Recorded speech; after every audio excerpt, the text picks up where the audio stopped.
Soup served up a win to start the West Coast swing, but the Brewers have simmered since. Now they face the Padre ace. Today, Jake Peavy, baseball's ERA leader, faces the home run happy Milwaukee Brewers on FSN Wisconsin.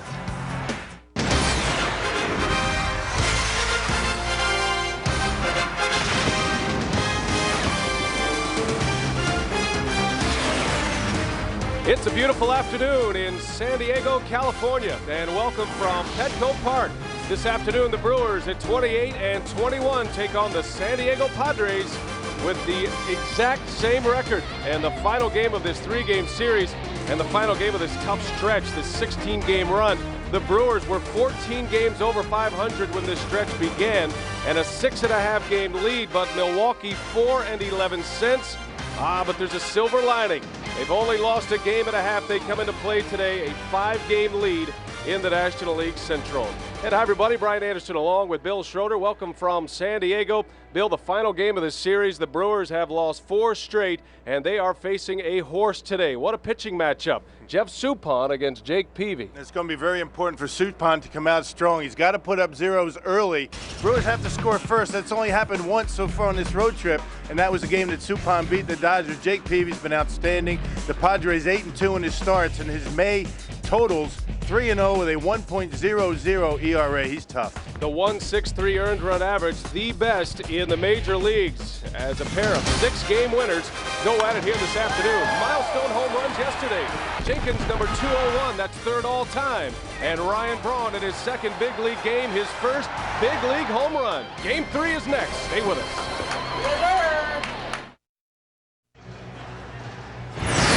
Milwaukee Brewers baseball on FSN Wisconsin is presented by Dodge, grab life by the horns. By Menards, save big money at Menards. By US Cellular, we connect with you.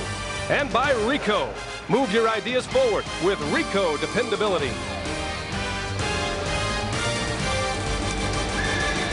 Memorial Day weekend, and today's broadcast is on AFN, the American Forces Network, broadcasting to the U.S. Armed Forces serving at 177 countries and aboard ships at sea. They're watching around the world in Iraq, Germany, Italy, Southwest Asia, South Korea, and Japan. We welcome all of you listening in and watching today on AFN. Brian Anderson with Bill Schroeder along with Craig Kashawn. We're glad you're with us as we get set for the final game of this 3-game series. The Milwaukee Brewers and the San Diego Padres, and this final game of the very tough 16-game stretch where the Brewers are 4-11. It has been a tough stretch, but as we mentioned in the open, the Brewers only dropping a game and a half and still have a 5-game lead and a big military presence here today.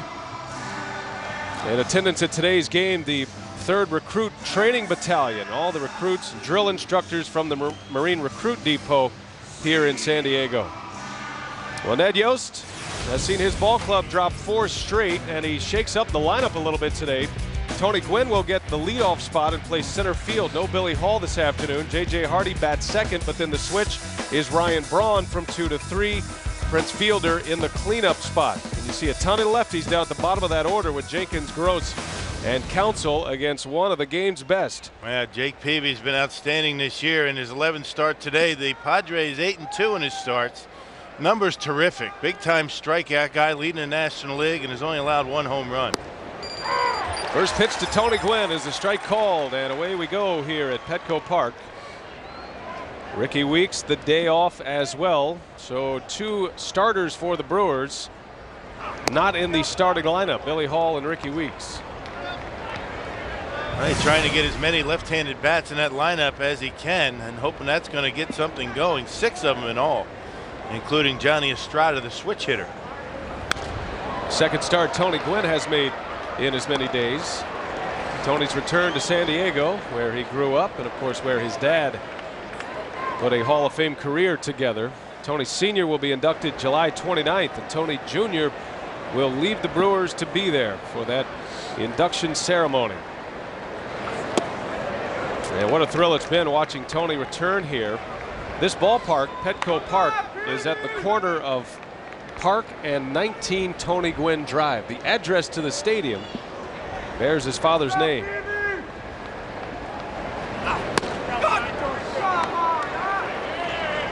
San Diego coming in at 28-21 on the year, and they are in a first-place tie since the first week of April with the Los Angeles Dodgers.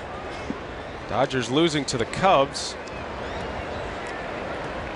The Brewers dropping a game in the standings yesterday. The Cubs winning once again over Los Angeles, so the lead is now 5 for Ned Yost. The Brewers, like the Padres, at 28-21 for the season. Right, since that 9-1 homestand, it could have been a lot worse when you talk about the standings. But then again, I guess it's all a matter of if it's a glass half empty or half full. Peavy strikes out Tony Gwynn. Something Jake Peavy has done a lot of this year. He is second in the league in strikeouts. Defensively for the Padres, the Rico defense with Jeff Blum making his second consecutive start at shortstop. It's the same lineup as yesterday with the exception of the battery. Peavy on the mound and Josh Bard back behind the plate. Switch hitting catcher started game 1 of this series. He was off last night. Well, J.J. Hardy back in the 2-hole this afternoon after batting third the previous 2 days, and he rips one into center field, but right at Mike Cameron.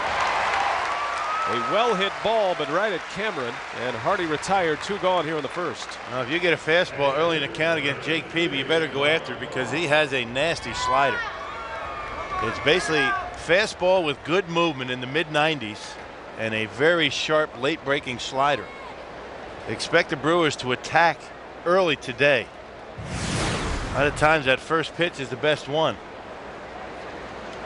Now Ryan Braun has been aggressive at the plate since his call up to the big leagues Friday. Collected his first major league hit in his first game Friday night, and then his first major league home run last night.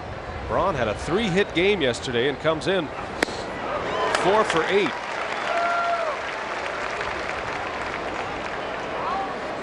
Be a big test for the young man today, one of the best in the business. Completely healthy this year, Jake Peavy, hampered by some shoulder problems last year.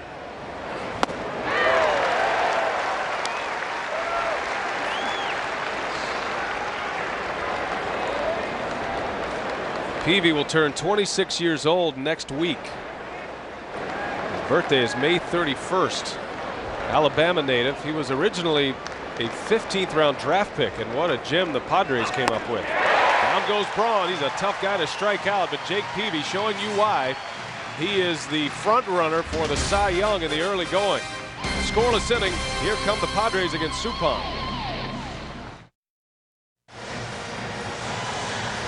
Now Bud Black has his ace on the mound this afternoon, and Peavy a 1-2-3 first. And now the Padres will come to bat against Jeff Suppan. Bud Black, first-year manager here in San Diego, inherits a ball club that has won the division title the last 2 years. Marcus Giles back in the leadoff spot. He has 3 hits in this series, including a home run, a double, and he scored 3 runs. He's also stolen a base. Same lineup as yesterday with Kuzmanov in the 5-hole, with the exception of Josh Bard, the switch-hitting catcher, back in there. Jeff Suppan, this is a big outing for him today, trying to snap this Brewers 4-game slide. He makes start number 11 here this afternoon. Well, Suppan on the mound when the Brewers won their one and only game on this road trip. Won that first game in Los Angeles and really did a nice job keeping the Dodgers off the board early. And that's what has to happen here today. The Brewers have been finding themselves playing from behind just about this entire road trip. Marcus Giles at 283 coming in. He has driven in 18. First year in San Diego. Slow roller out to Hardy. And that's a good sign early for Jeff Suppan. When he's right, you'll see a lot of ground balls. Rico defense for the Milwaukee Brewers. Braun, Hardy, Counsell, and Fielder in the infield. Counsell gets the start at second. His first start at second base this season. Jenkins, Gwynn, and Gross in the outfield. A little bit of a shift with Bill Hall out of the lineup, and Johnny Estrada back in there behind the plate. A ton of left-handed hitters for Milwaukee today. Switch hitter Jose Cruz Jr. against Jeff Suppan. The Padres counter with a number of lefties as well in their lineup. Yes, they do. They've got 3 of them in there today: Cruz, Bard, and Jeff Blum. All switch hitters. Big game for the Brewers today as they try to snap this 4-game slide and try to salvage 1 game in the San Diego series. Brewers have not been swept. The Padres have not had a sweep so far this season. And it'll be a quick turnaround for Milwaukee tomorrow because the Atlanta Braves come to town in a Memorial Day afternoon game at Miller Park. And the Atlanta Braves just got done their game in Atlanta. They lost to the Phillies, so they're going to be in Milwaukee well before the Brewers.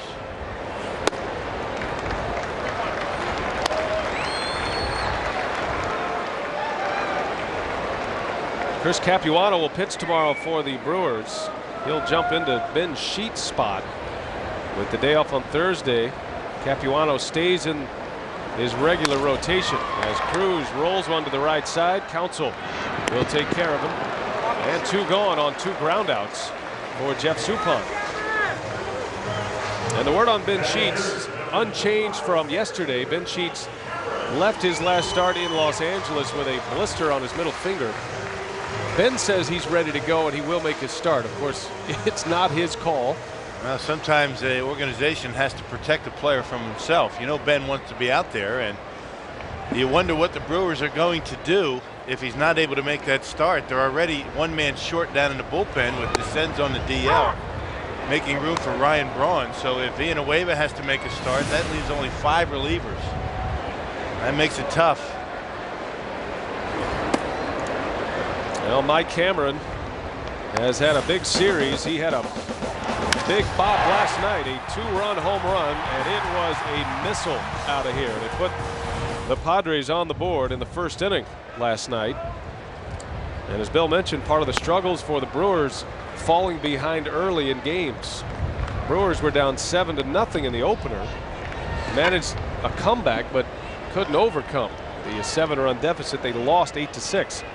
And then last night, falling behind early, Padres won it 6-3. Now the Brewers had opportunities in a lot of their innings last night, but weren't able to cash in with that big hit. That's pretty much been the story of the last 2.5 weeks. Relying a little bit too heavily on the home run ball to provide their runs.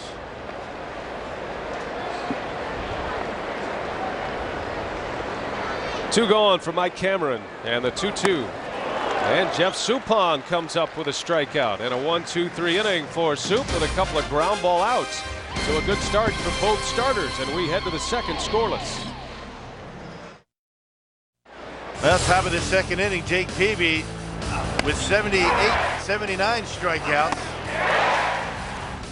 And temporarily leading the National League, depending on what Cole Hamels did this afternoon in Atlanta.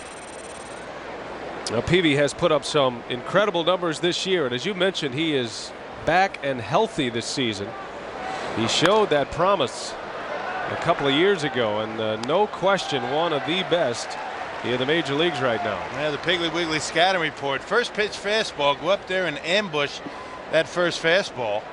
Loaded up with lefties, 6 of them, but you know, Peavy pretty good against left-handers. A 193 batting average against lefties, 194 against righties. And he will change his arm angle from time to time against right-handed hitters. He'll drop down and throw that slider. He's given up 20 fewer hits than innings pitched, which is an impressive number. And Fielder takes a strike on the outer half, and it's 2-2. Prince Fielder leading off this second inning. Middle of the order for the Brewers with Fielder, Estrada, and Jenkins. Yeah, 21 fewer hits than innings pitched. I mean, you know, if you go 1-1, you're doing pretty good. But that's insane. That's how good he's been. And then his strikeouts to walk ratio, a little shy of 4-1. He has 79 strikeouts and only 19 walks, and the lowest ERA in the big leagues.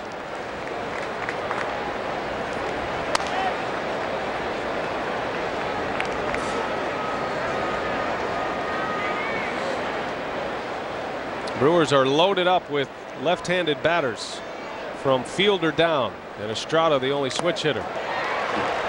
Prince got a piece of that, stays alive on that nasty slider from Peavy. Man, what the Brewers are hoping for is perhaps a bump in the road for Peavy. The guy's been so good for just about every one of his starts. Only twice this year has he given up more than 3 earned runs. His worst outing came back on April 19th against the Diamondbacks. 5 1/3, 4 earned runs. Not too bad. Fielder breaks his bat but hits it well into right center. That'll drop for a base hit. So Prince Fielder showing the strength as he drills one into right center field. That ball had line drive action despite the bat breaking. And they say the ball carries a little bit better here during the day than at night. And Prince out on the end of the bat just a little bit. Ball tailing away from him. And left holding nothing but the handle of that bat. It died happy though. Got a base hit. That's the way you want to break them. Get a base hit and you don't mind. First hit of the ball game. And Fielder at first to lead off this second inning for Johnny Estrada. And speaking of a guy who is ready to ambush the fastball, it is Estrada. He takes that approach every day. Coming in at .278 with 6 home runs. 17 runs batted in for the Brewer catcher. That's hit pretty well into left field. Sledge broke in, now back, and now back in to make the catch for the out. 1 gone in the inning. And Jake Peavy has such good movement on that fastball. It looks like it's going to be down the middle. Then right when it gets to about the cut of the dirt around home plate, it starts darting away from a lefty. He's got Maddox-like movement, but with 20 more miles per hour. Maddox throws what, about mid-80s, 86, 87. Peavy at about 95. And Peavy, one of the interesting things about his between starts regimen, he has asked that he be allowed to chart every one of Greg Maddox's starts. So he charts every Maddox start so he can watch Maddox pitch. He grew up a Braves fan. He was a diehard Braves fan growing up in Alabama. And of course watched Maddox and Glavine and Smoltz. And unlike in Chicago where Greg Maddox didn't have much of the tutelage angle and not many guys going to him on a daily basis, here in San Diego these pitchers are feeding off Greg Maddox. Well, pitchers that have similar type ways of getting hitters out, and we mentioned Peavy and Maddox. Rely on the movement of the fastball. I mean, Peavy's going to throw a lot more sliders than Greg Maddox, but it makes sense for Peavy to watch closely what Maddox did on Friday. I mean, you really don't have to pay too much attention. For instance, if a left-hander's out there making a start, it really isn't going to help Jake Peavy a whole lot to watch him too closely.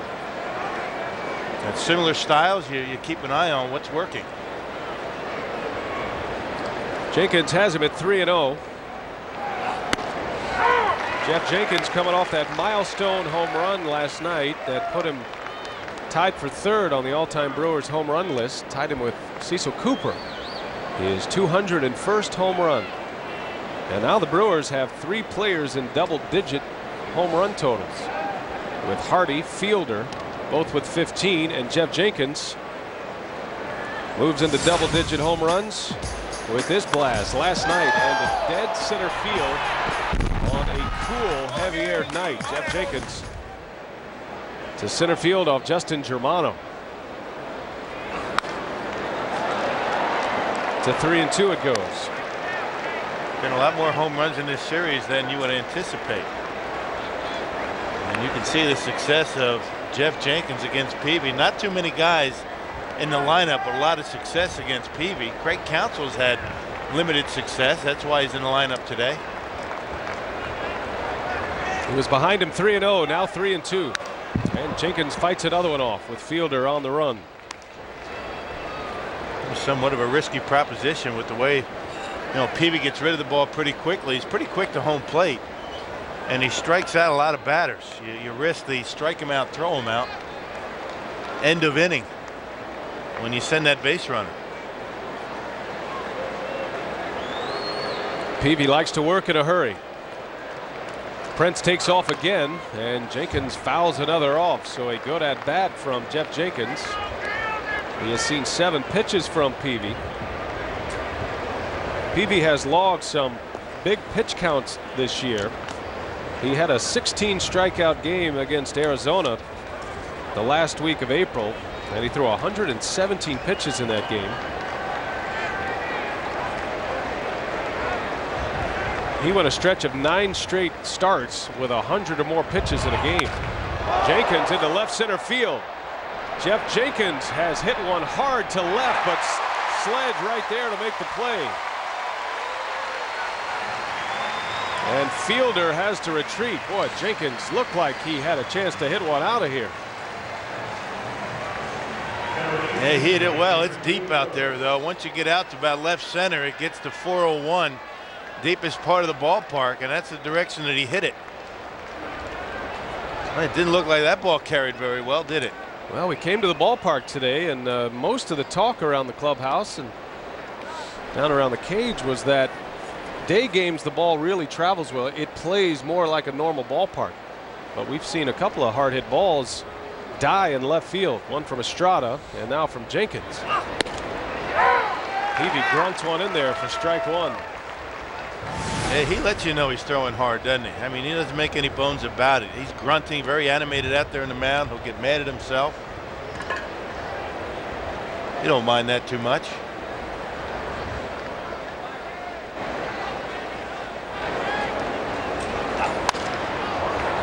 And Gabe Gross pulls over a breaking ball. Quickly 0-2 on Gross. Reminds you of Nolan Ryan with the grunt.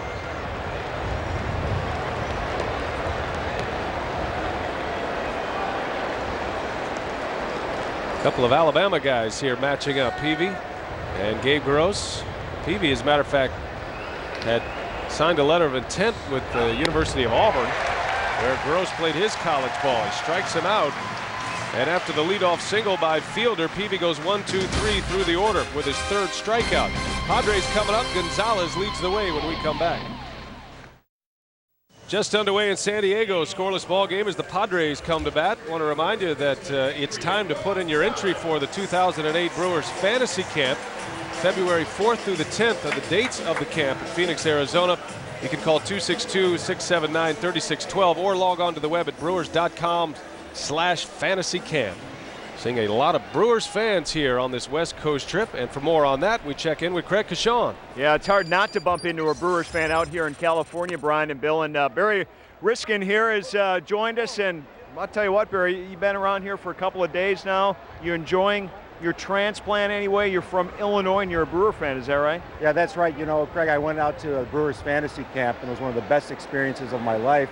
They treat you like $1 million. I got season tickets to the Miller Park. I see the Brewers and follow them around the country. It's been fantastic. How about this particular team right now, though? Is it fun traveling around and watching this team play and to know what's coming up? Well, it's a very exciting team, as you know. A lot of young players, a lot of pop at the bat. They can win at any time. It's been a little rough this road trip, but boy, this is a great team. Well, listen, enjoy the rest of the time. I know the sunshine's finally out. This is good stuff, isn't it? It doesn't get any better than this, Craig. All right, guys, it's been fun down here, but I'm telling you, there are hundreds of Brewer fans around the stadium here ready to cheer this team to get a victory here on this road trip, Brian. All right, thanks a lot, Craig. And Craig seems to find the Brewers' pocket of fans wherever he goes, but he's having a little tougher time deciding now because we're seeing a lot of Brew Crew fans on the road. I don't know if Craig's finding them or they're finding him. I mean, walking back to the hotel after the ball games, we have seen an inordinate amount of Brewer fans wearing the Brewers stuff and talking about the team. And same thing in Los Angeles. You know, over on the East Coast, it was the same thing. Adrian Gonzalez draws a leadoff walk against Jeff Suppan.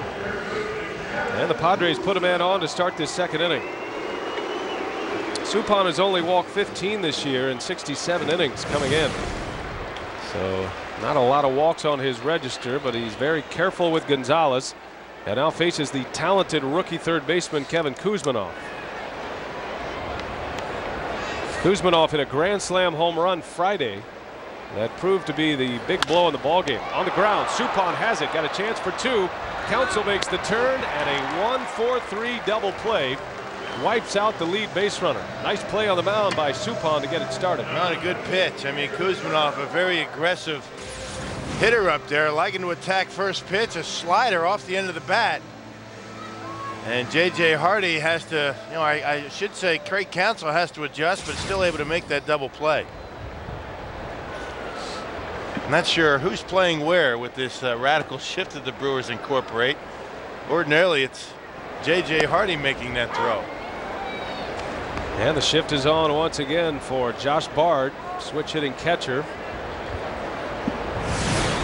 Bard comes in at 231. He is much better as a right-handed hitter. His average nearly 150 points higher when he bats right-handed as opposed to lefty. He is under 200 batting left-handed. It came up a big hit. I think it was the third inning on Friday's ball game. A little slice job down the left field line and scored a run. That's what you're talking about. A much better natural right-handed hitter and struggles from the left side.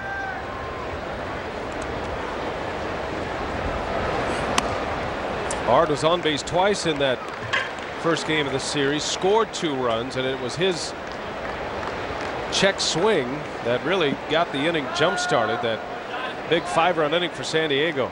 It was a half swing that was not called a strike, appeared to be one. And Bard ended up on base, and then the floodgates opened up for the Padres after that. And it's happened a couple of times this year. Most recently, that Minnesota series. Brewers weren't getting some check swing calls, and the batter's alive, and the inning continues. Home runs happen, and that's the way it goes. Bard draws the walk, so Suppan, who has terrific command, has now walked 2 in the last 3 batters. And the Piggly Wiggly scouting report, very important for Suppan to put up some zeros early. He was able to do that in Los Angeles. The Brewers have only scored first in the game once in this series, and that was a game that they won. They got to win this one today. I mean, last game of this road trip, make that flight a lot shorter. And Jeff Blum, the batter right now, has had a lot of success against Jeff. 9 for 16 in his career, a .563 clip. Blum getting his second start in as many days. He's only made 4 starts at short.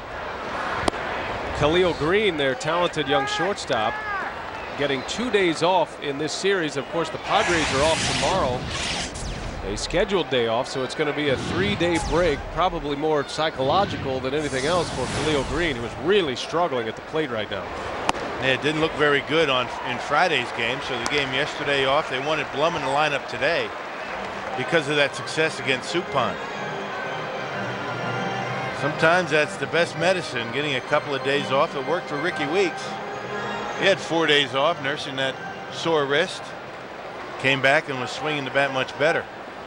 Ricky responded with a 4-hit game when he came back. Ricky not in the lineup today. He is available to pinch run or pinch hit later. There are so many lefties in the lineup. Brewers are going to need some of those right-handed pinch hitters at the end of this game, most likely. From 4 down to 8, all left-handed hitters for Milwaukee. Blum on the ground to the right side.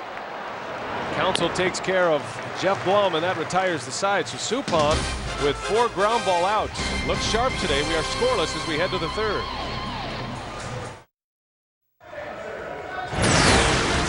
Milwaukee Brewers baseball on FSN Wisconsin is presented by Clements. When you run out of Clements, you run out of taste. And by Piggly Wiggly. Shop the pig and save.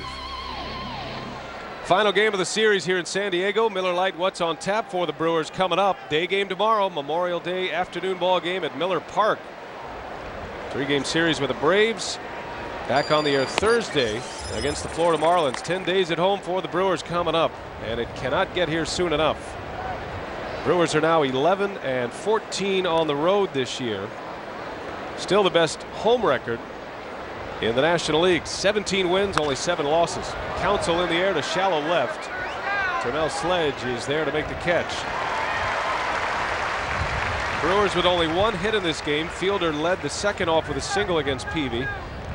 Other than that, he has retired everyone and has 3 strikeouts.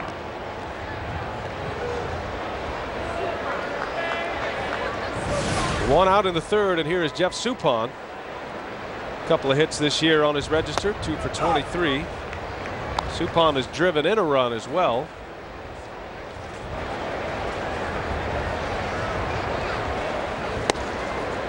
You don't expect much from the pitcher spot on any night or on any game, but especially against a guy like Jake Peavy. Yeah. put the ball in play, you should feel fortunate. Brewers just need to stay close today. I mean, as tough as Peavy is, he's due to have a rough outing, but Peavy has not pitched any further in the game this year than 7 innings. So you stay close and you hope you're able to get to that bullpen, which also has been very good this year. Their pitching in general has been good. Suppan strikes out. That is number 3 for Peavy. Make it number 4 for Peavy. The Padres lead the league in earned run average as a team, 306 earned run average. And Peavy leading the charge in that category as he is the ERA leader in the National League with a 1.63 earned run average. And their bullpen also leads the league in bullpen ERA. Peavy struggles during the day. He's got a 1.78 earned run average during the day. Yeah, that thing's way up there.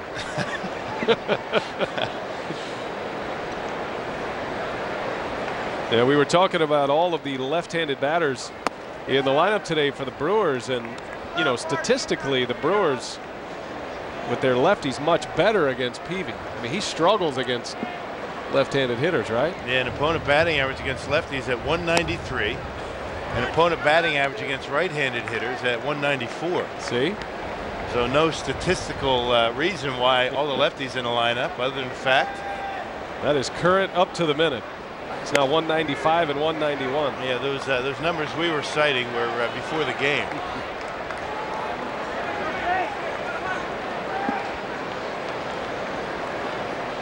Two outs for Peavy. Back at the top of the order, and Gwynn takes a strike and he flips his bat away. And that won't make Bill Miller happy at all. And that was a late call. I mean, Tony didn't, flip the bat away as the ball was getting into the hitting zone. He thinks it's down, no call, and then all of a sudden there's the call. You can't blame Tony for that. And Tony had something to say to Miller in the way of an apology, it looked like, as he went back to the plate. Tony knows, he knows the unwritten rules of the game. He grew up in a big league clubhouse right here in San Diego over at Qualcomm Stadium. His instincts are terrific. In the leadoff spot once again today for Ned Yost. That one in shallow center, Mike Cameron. 3 up, 3 down for Peavy. He is retired 9 out of 10. And we head to the bottom of the third, scoreless from Petco.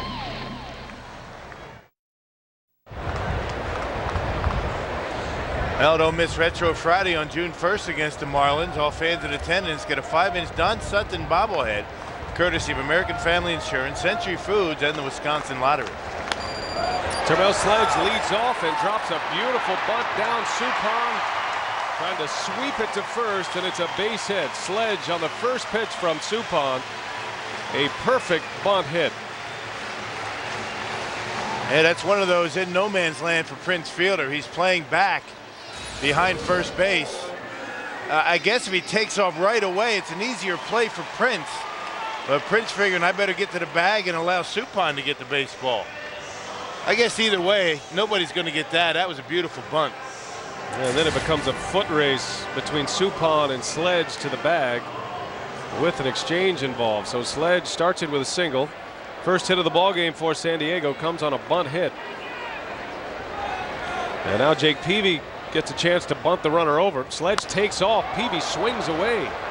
So Bud Black going away from the foot, putting the hit and run on. How about that? Now the Brewers expecting the bunt. Corners in.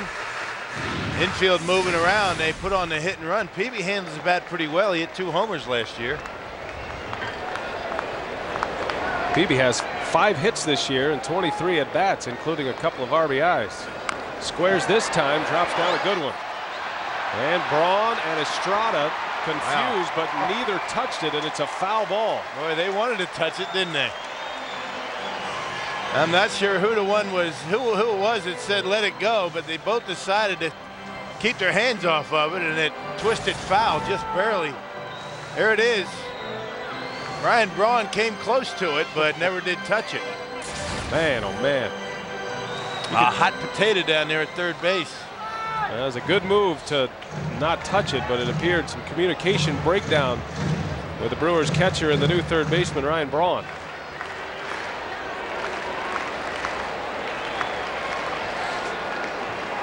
Peavy now with 2 strikes.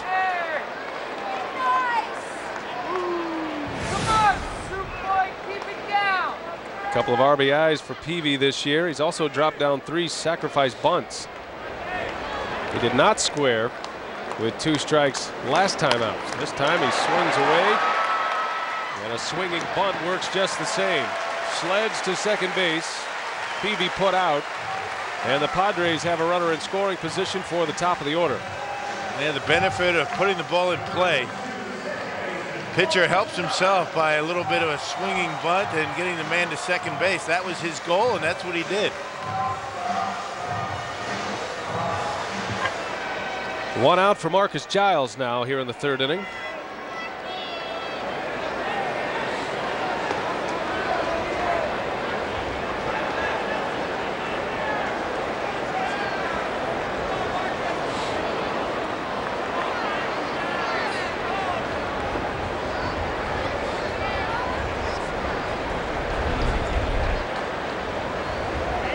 Giles grounded out first time up and waves away at an off speed from Suppan.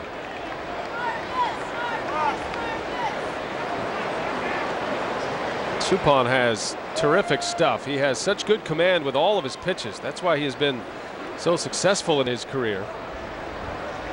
And it seems like when the heat is on for Jeff Suppan, the better he gets. And he is pitching in a serious situation here today for the Brewers. They've lost 4 straight, and one of the main reasons you sign a guy like Jeff Suppan, he can stop a losing streak. Yeah, the tougher the situation, the more he takes off of his pitches. He started Giles off with the first pitch slider, and he went for it. Ball and a strike on Giles. Now 2-1. Suppan has not had a lot of success here in San Diego. His career against the Padres, an ERA over 6.5. And the Padres hung the only postseason loss on Suppan a year ago in the divisional series. 3-1 on Giles.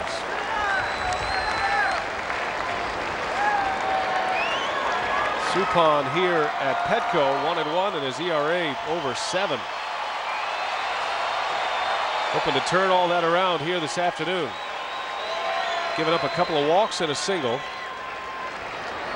Sledge bunted for a hit to start this inning. Now he's at second, and a hitter's count for Giles.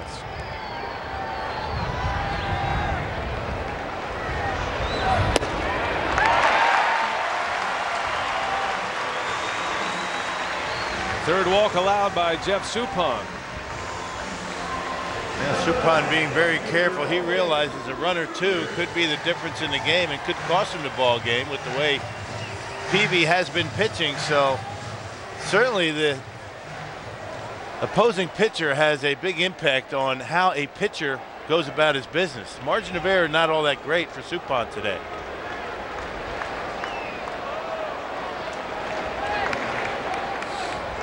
Jose Cruz Jr. at the plate for the Padres. He has been a bright surprise for San Diego. Last night, Cruz hit a key home run in that 6-3 Padre victory. His 5th home run of the year. It came in the 3rd inning, and it put the Padres ahead for good at the time. He snapped a 2-2 tie with that home run on a night when the ball was not supposed to be carrying. There were 4 home runs in the game, and Cruz hit one to deep right center field. You don't see too many in center field. We saw 2 last night. And you can see that Suppan is trying to be a little bit too fine, realizing if he gets too much of the plate with even a single pitch, it could cost him the game. Now getting behind, he's already walked 3. He's behind Cruz now, 2-0. Got to come up with a pitch right here. 2 on for the Padres. Good speed on the bags and Sledge and Giles. And that one's in the air. Will it stay playable? Over is Braun, staring up into that high sky, and he makes the catch. Well, that's a tough sky up there this afternoon. Not a cloud up there. And Braun manages to haul it in. He was fighting it, though. They have no glasses. He's got no sunglasses and doesn't have the eye black on, so making it a little bit tougher. You can see the way he's squinting, calling it, and able to haul it in. Might want to go in there and get some sunglasses. Braun's been good at third base in his first 2+ games. He's had limited chances, but the chances that he's had, he's made. He made a perfect throw the other day in his first game, and that was kind of the area of concern with Ryan Braun. Cameron on the ground to short. This should get Suppan out of the inning. It does. So Suppan, with 2 on and 1 out, strands them both. And another 0 on the board, still scoreless as we head to the 4th.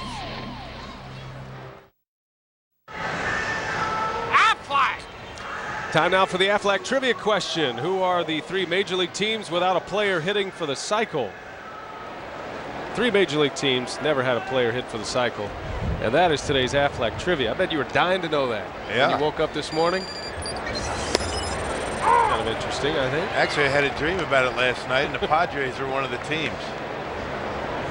J.J. Hardy leads off for the Brewers here in the 4th. Jake Peavy has faced 1 over the minimum so far. The only hit was a Prince Fielder single in the 2nd inning, the only base runner thus far. I imagine it's one of the new teams, right? You figure? Maybe the Devil Rays? One of them? Just based on previous trends, there's got to be a Brewer or a Padre influence, perhaps. So, well, you know, a Brewers hit for this cycle. That's happened many times. and you would think a Padres hit for the cycle. Tony so Gwynn, maybe it's a curveball. Yeah. Hardy comes in still tied for the league lead in home runs with 15. And now second in the league in RBIs, 43. Carlos Lee has surpassed Hardy on the RBI list. Carlos Lee with Houston now 44 runs batted in, but the Astros have lost 8 straight games.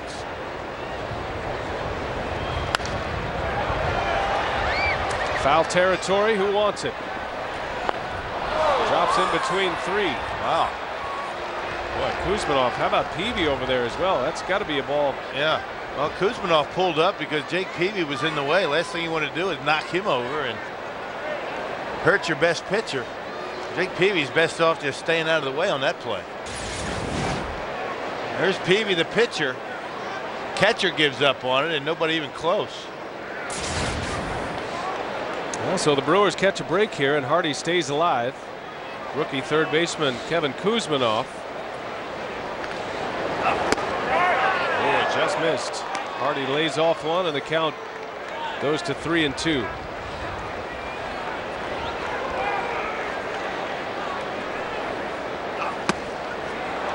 First walk of the ball game given up by Peavy. Well, leadoff base runner. Let's see if the Brewers can manufacture a run. That is something they've had a tough time of.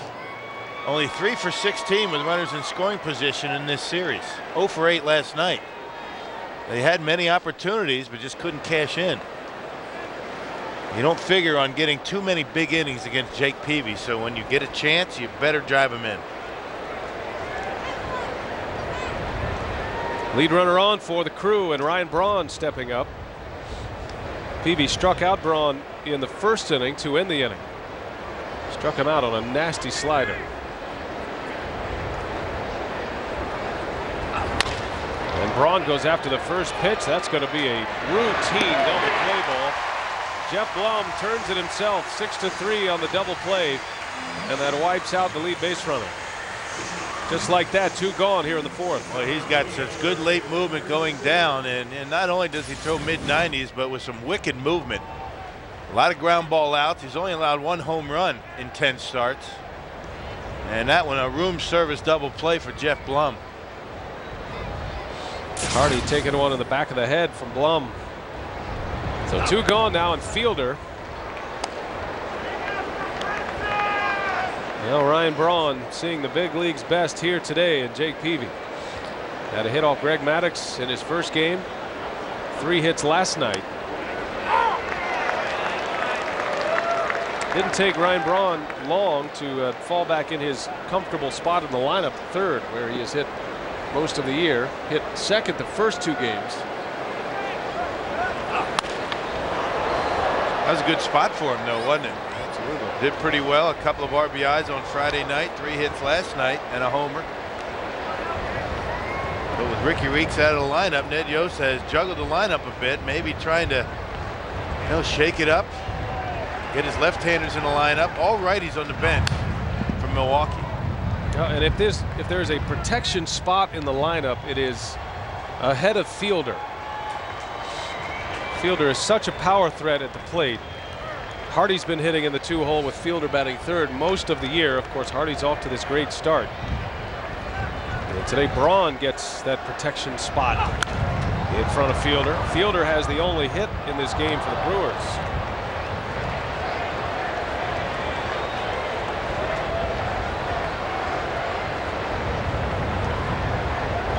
He'll be making his Major League debut at home tomorrow. Make sure you come out and catch these great young stars for the Brewers. Fielder strikes out. Bard has to secure the strikeout at first. And Jake Peavy has 5 punch-outs through 4 innings.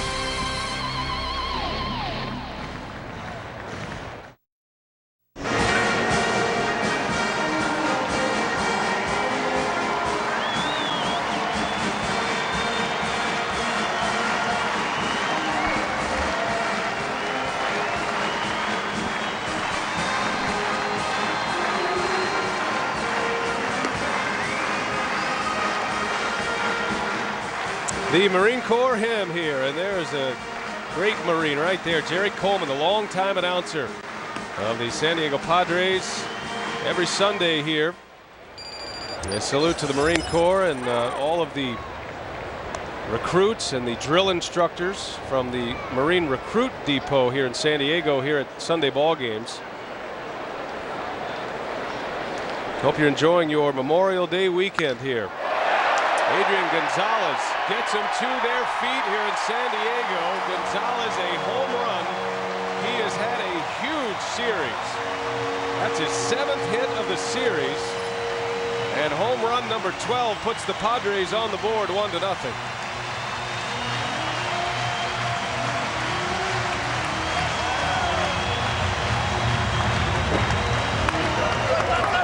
Once again, the Brewers going to have to play catch-up. That's been pretty much the theme of this road trip. Now you make one mistake with a guy like Jay Peavy out on the mound against you, and it could cost you the game. Hopefully it doesn't. Leadoff home run for Adrian Gonzalez. Moves him into a tie for 5th in the league. Yeah, that sinker tailed right back over the plate. Not too bad, though, but a good piece of hitting by Gonzalez. Pulls the hands in and rides it on out of here barely. And who says this is not a home run ballpark? 9 total in this series in 2.5 games. And the Padres hit their 5th. They have now hit 10 home runs on this homestand. This is very unlike this team. Not a home run hitting team. They were near the bottom of the list coming into this homestand, but they hit 5 against the Cubs, took 2 out of 3 from Chicago, and now 5 here against the Brewers. You mentioned the Brewers tied for 1st in the National League in homers. The Padres 7th coming into action tonight or today. They've got some guys with some pop. They're going to hit some home runs. I mean, any other ballpark, they'd have much higher home run totals. Kuzmanov draws the walk. So Suppan gives up a home run, and now his 4th walk allowed. And the Padres have a man on with nobody out for Josh Bard. Aflac trivia. Who are the 3 major league teams without a player hitting for the cycle? Aflac! And the Aflac answer is the Padres, the Marlins, and Tampa Bay. So you were spot on with that one, partner. Well, I didn't think it's Florida, but it had to be a team that's relatively new anyway. Hard to believe Tony Gwynn never hit for the cycle, huh? Over 3,100 hits in his career and never put 4 together. I would imagine the home run was a tough one for him. He could have been a home run hitter if he wanted to. Most home runs Tony Gwynn ever hit in a single season was 17.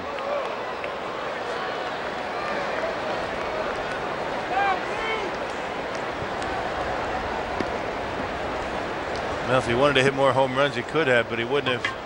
What was it? We said 300 average or better, 19 straight seasons. Yeah, 19 straight years. You give up a little bit of that consistency with a batting average and try to hit home runs. Rod Carew is another guy that, you know, if he decided he wanted to be more of a power hitter, he could put up bigger numbers. But Tony Gwynn, a consummate 300 hitter, one of the better hitters in baseball history. Countdown to Cooperstown continues here in San Diego as Tony Gwynn 63 days away from that July 29th date with Cooperstown. He and Cal Ripken Jr. will be inducted. Yep, one of two Padres that will be in the Hall of Fame. You know the other one. In the air to left field as Jenkins went back, now comes in. And Josh Bard is retired on the F7.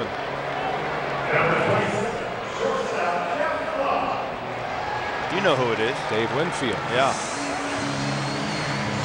Number 31. There he is. I played alongside of Dave Winfield in Anaheim for a couple of years.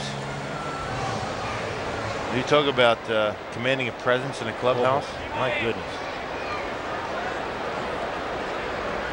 Tony didn't need to hit home runs with Winfield in the lineup. Yeah.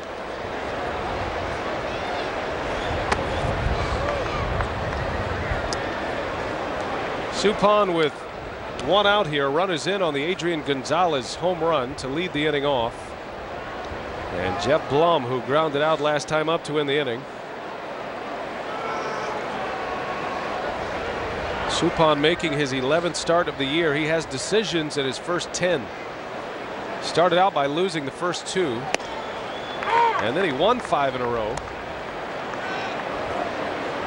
And then he lost 2, and then he's coming off a win his last time out. So Suppan, what that tells you is not only is he a durable pitcher, he has made every start, but he's pitching around into the decision inning each game, giving Ned Yost a lot of innings in the early going. Man, that's the thing. I mean, you stick around long enough, you're going to get a decision one way or another.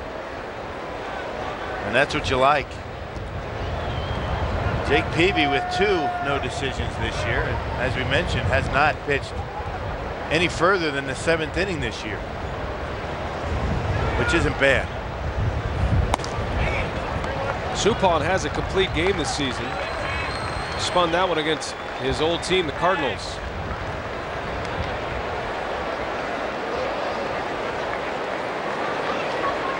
Trying to work through this 4th. A runner's in, a runner at first. Suppan looking for a ground ball here against Jeff Blum. Padres have hit a ton of ground balls already in this game. Brewers have already turned a double play. Suppan started it on Kevin Kuzminoff back in the 2nd inning. And you see that big shift with Ryan Braun, the only infielder on the left side of the diamond.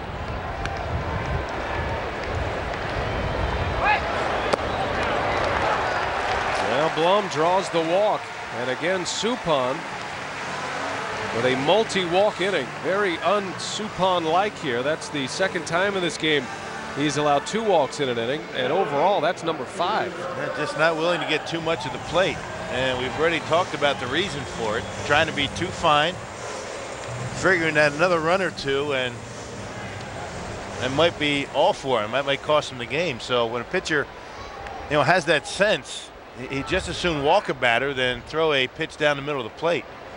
Really struggling to find those corners today. Season high for walks allowed by Suppan. It had been 3. Termel Sledge fouls it out of play.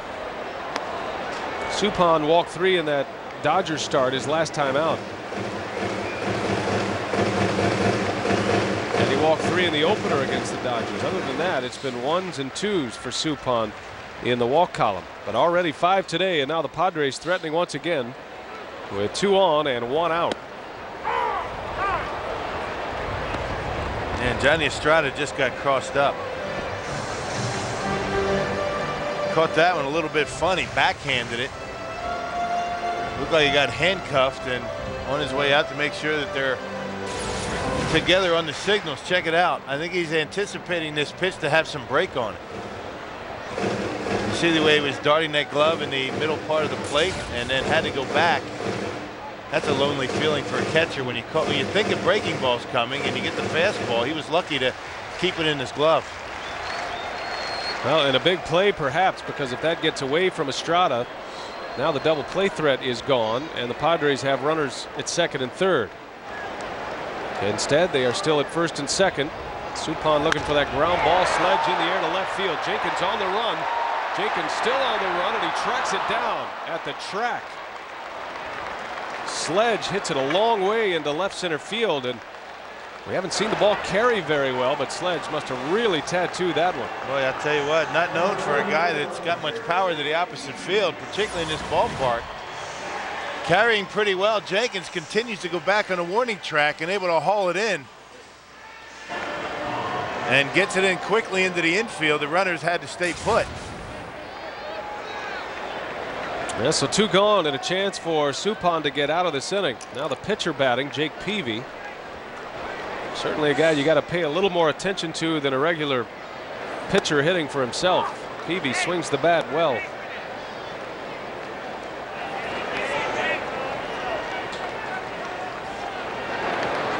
Don't see many pitchers hitting over 200 for a season. Peavy has 5 hits and 24 at-bats this year with a couple of RBIs. Takes a big rip right there. And it's 0-2. Yeah, he's up there like he knows what he's doing. Greg Maddux holding court. He's been a big influence on this man, Jake Peavy, this year. And certainly not talking about all the hits that he's got in the big leagues.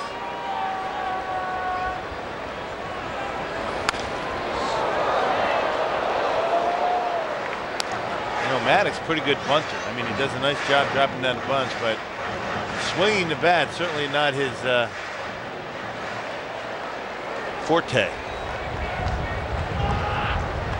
Chris Young to Maddox's right, who is off to a great start for the Padres.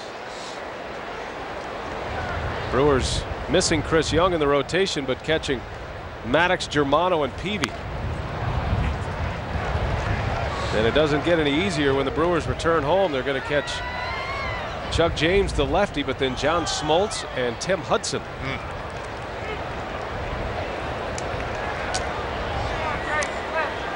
Maddux sent out the congratulatory phone call to John Smoltz. First pitcher with 200 wins and 150 saves. In the air, shallow center, Tony Gwynn. Routine play, and for the second straight inning, Jeff Suppan strands 2. A run is in for the Padres, and it's 1-0. Well, the guys talking about the Braves coming to Miller Park tomorrow, but first the Braves in Philly, 8th inning. This is Ryan Howard.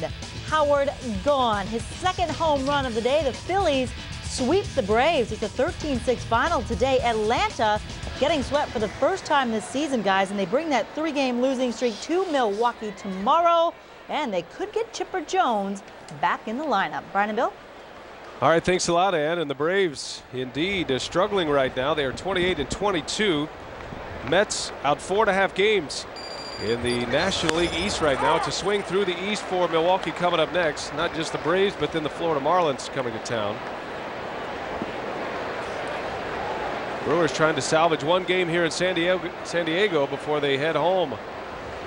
And down 1-0 to Jake Peavy. Estrada rolls one to Giles. And a 1 gone here in the 5th inning. Peavy has still faced just 1 over the minimum. Chuck James, the left-hander, will start for the Braves tomorrow at Miller Park. Memorial Day afternoon game against Chris Capuano, who pitches on his regular day's rotation but moves up a day with the off day Thursday. So the big question is, will Ben Sheets be able to make his start Tuesday? That's a big decision coming up in the next day or so. Because if not, you wonder what the Brewers are going to do, because as we mentioned, if Ben's not able to make his start and Villanueva or somebody else makes the start, even a guy from the minor leagues, a decision has to be made, because there'll only be 5 relief pitchers down in the bullpen. That's not many. And the Brewers desperately needing to get Chris Capuano turned around as well. He has lost 3 straight. And during that 3-game losing streak. His ERA is up over 9. Yeah, having a tough time with his command and falling behind early. Gave up 4 runs in the first inning in his last start. Jeff Jenkins batting for the second time against Peavy. Flew out to left field his last time up. Jenkins had Peavy at 3-0. Peavy came all the way back to get him. Almost hits him with a 1-2 pitch.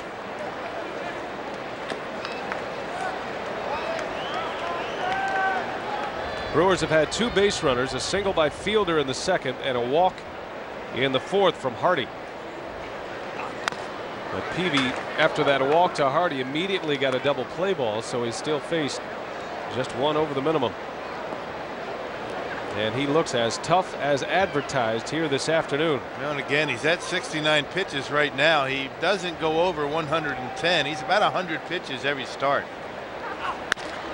In and out of his glove. Peavy has plenty of time. And he retires Jenkins at first. So 2 gone on a couple of groundouts from Peavy. Right, don't forget, on Saturday, June 2nd, the first 15,000 fans, 21 and over, will get a Miller Lite 1982 replica baseball cap featuring the ball and glove logo. Compliments of Miller Lite and the Miller Brewing Company.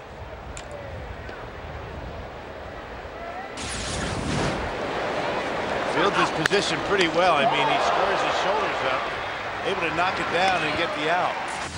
Yeah, but strikeout pitchers, you know, by definition, are going to have a high pitch count. So if you're the Brewers, you hang in there, you work the count a little bit, and you hope that you get Peavy out of the ball game and get after that bullpen. Not to say you can't get Jake Peavy, but right now he's throwing the baseball pretty well. But you don't figure him to throw 8 or 9 innings. Gabe Gross against Peavy. Gross struck out to end the second inning in his only at bat against Jake Peavy. Peavy has 5 strikeouts and 1 walk through 4 2/3. Gross got the start back on Friday. Started in right field for Ned Yost. It was a surprise with some thoughts that Tony Gwynn Jr. might get the start Friday in his return to San Diego, but it was Gross instead, and Gross delivered for Ned Yost. Yeah, a couple of hits and a triple.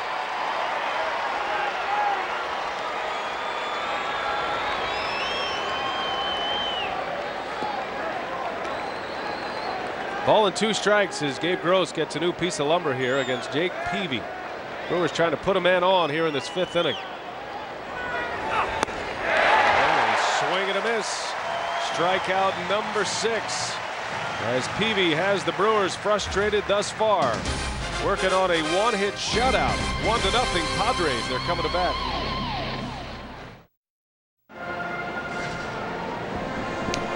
Toyota game summary as the Padres lead the Brewers 1-0 as we head to the bottom of the 5th inning. Adrian Gonzalez with his 12th home run of the year, a solo shot, the only run-producing hit so far. Jake Peavy and Jeff Suppan hooked up in a good one. Peavy, a 1-hit shutout with 6 strikeouts through 5, and Suppan back on the mound for his 5th inning of work. He has stranded 5 Padre base runners thus far. Has left 2 on the last 2 innings. Giles to the right side. Nice play by Counsell. Throw to first, not in time. Counsell had a long way to go. Again, that chip put on. And Giles is going to reach on an infield single. Well, Craig Counsell playing way up the middle on Marcus Giles, and you know, expecting him, if he hits it hard, to pull it. This one right off the end of the bat, a little squibber. Now Craig got to it, but just couldn't get enough on the throw. You put your defense together, or you align your defense based on what a hitter is going to do when he hits the ball well. You can't really defend a squibber. So the Padres have a lead man on with the infield single. And now Jose Cruz Jr. at the plate takes a strike. I want to send out hellos and congratulations to Jeff and Steph. They are here in San Diego after their wedding. They're on their honeymoon here in San Diego.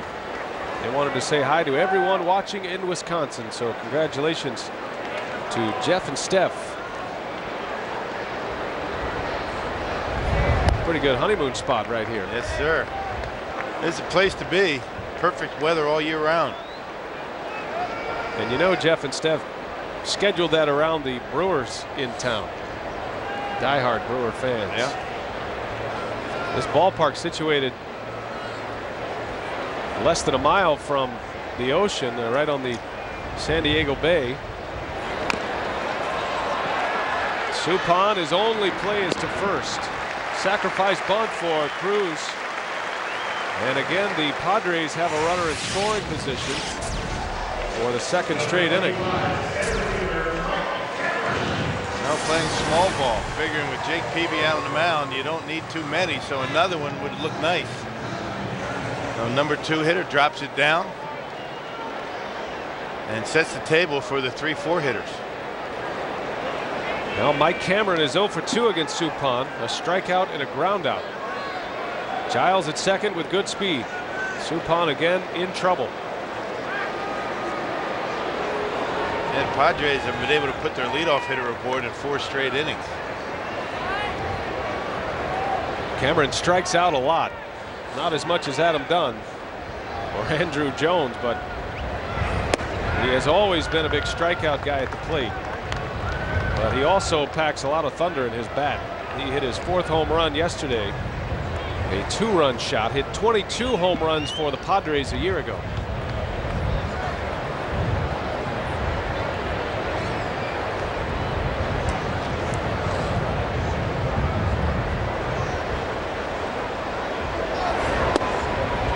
One thing you don't want to do with Mike Cameron is make a mistake with a fastball middle in. That's the pitch that he hit out. You try and get him away, soft stuff down in the zone, and sliders on the outer half of the plate.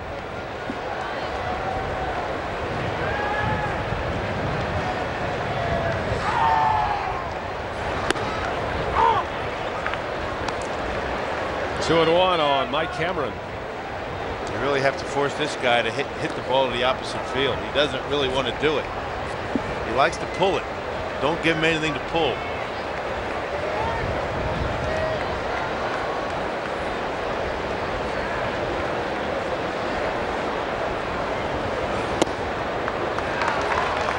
Well, now a hitter's count with a base open at first. But the dangerous Adrian Gonzalez on deck, who has provided the only run in this game with a home run back in the 4th. Big pitch right here for Jeff Suppan. What does he do at 3-1 on Cameron? Padres have a runner at second in Marcus Giles. And he hits the outside corner. Cameron doesn't agree with Bill Miller. Yeah, perfect pitch. He's had a tough time finding that outside corner, but he did there. He needed a good pitch, and he made one. As we mentioned, Cameron wants the ball in on him. Good time for the slider right here.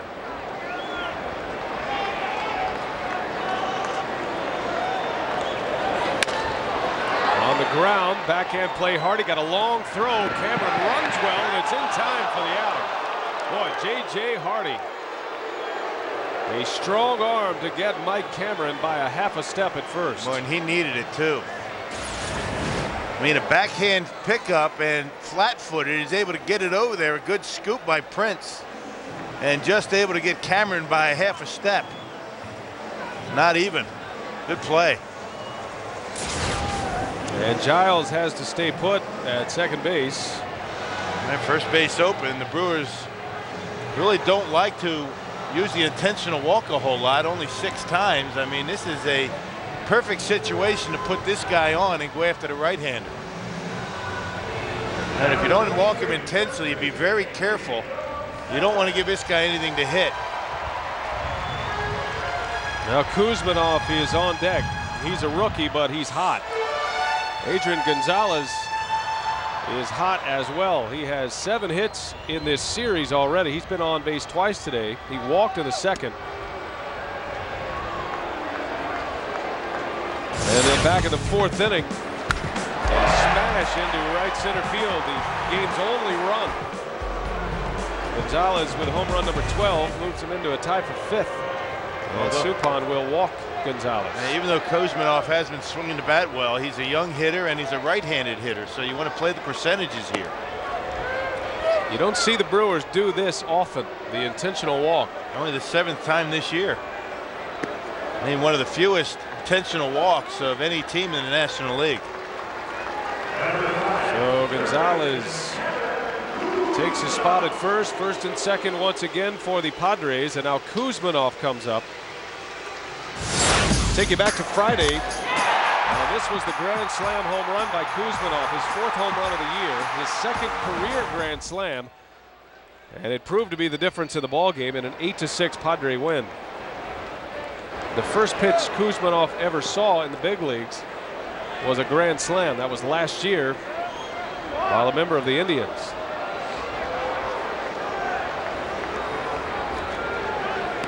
Giles at second, Gonzalez at first.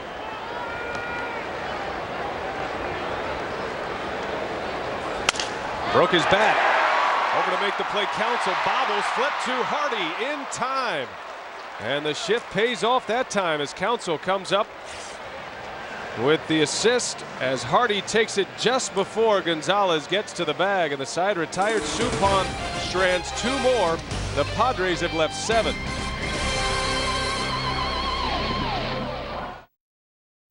Milwaukee Brewers baseball on FSN Wisconsin is presented by Aflac, ask about it at work, and by Miller Lite, 4-time winner of the World Beer Cup Gold. Miller Lite, good call. And today's Tavern of the Game winner is the River Street Tap in Rhinelander. If they call the Brewers by 8 o'clock tomorrow, 902-4572, they get 40 tickets to a Friday night game in the Miller Lite Beer Pen. This offer courtesy of the Tavern League of Wisconsin and our good friends at Miller Lite. And you know they're watching today at the River Street Tap in Rhinelander, trying to get the Brewers back to winning ways. The Crew, they've lost 4 straight and facing a tough hombre today in Jake Peavy. Peavy has 6 strikeouts. He has faced 1 over the minimum in 5 shutout innings of work. He has only given up the 1 hit. That was a broken bat single from Prince Fielder back in the 2nd inning. Yeah, hitting a walk, and the Brewers haven't had a man to second base yet. On the flip side of that, the Padres have had men all over the bases in every inning except for the first. They've left 7 stranded and 0 for 6 with runners in scoring position. So Jeff Suppan has done a nice job getting himself out of some trouble today.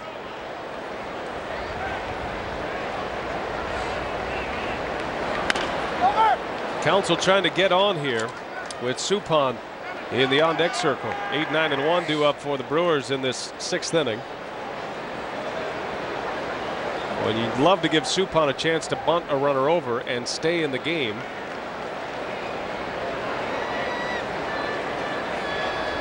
One-two from Peavy. Counsell fights it off, stays alive.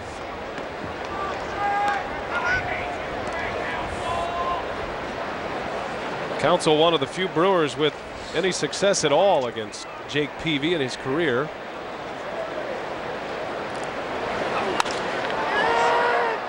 Shallow right field, long run for Cruz, still coming in, and he cannot get it. That'll be a single for Counsell. A little flare hit into shallow right center, and the Brewers get the base runner they need. And now an opportunity for Jeff Suppan to bunt Counsell to second base. I'll tell you, that ball had a lot of air under it, and I'm surprised that Cruz Jr. wasn't able to get there. He got a bad break on it. Thought it was hit a little bit better than it actually was, so a break for Milwaukee. Off the top of the plate, that one will spin foul. Boy, Suppan, you got to be careful. He almost ran into that baseball, which would have been an out. I would imagine with that movement and how hard he throws, Jake Peavy can't be a very easy guy to bunt on. Good technique, but he hit it right off the edge of the plate.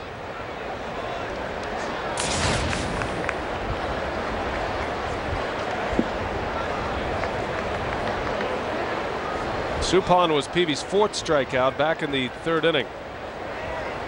He squares again, and another one fouled out of play. Peavy's ball moves so much. You see a lot of foul bunts just like that on the top of the baseball, and they go squirting away. Yeah, you don't see too many popping them up, do you? And what you see is what the Suppan has done. He just beat him into the ground. Well, we'll see what Suppan does here with 0-2. He's already squaring. And this is a beauty to the right side. Gonzalez going to second base. They get the out and a double play. Wow. A terrific bunt, but Gonzalez was crashing in, and he got that ball out of his glove in a hurry. Yeah, the 1-6 to 4 double play. And the fact that Gonzalez is a left-handed throwing first baseman is why he's able to make it. A right-hander's got to pivot around and make the throw. They might have gotten the lead runner, but I doubt they would be able to get the double play. But all in one motion, he picks it out of the glove and throws a strike to second base. Boy, there aren't many first basemen who can make that play right there. Gonzalez showing why he has Gold Glove potential at first. Starts a beautiful 1-6 to 4 double play ball. And now Tony Gwynn with 2 outs. So the Brewers, of the 3 base runners they have had, 2 of them have been eliminated with the double play ball.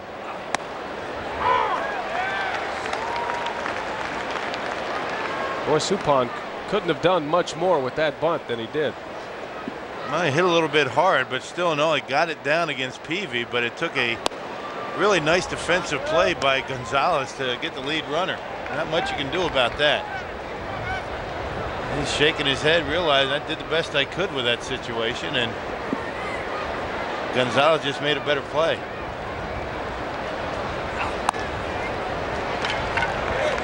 Well, Peavy comes right back against Tony Gwynn, falls behind 3-1. Peavy is allowed a walk in this game. He walked Hardy back in the 4th.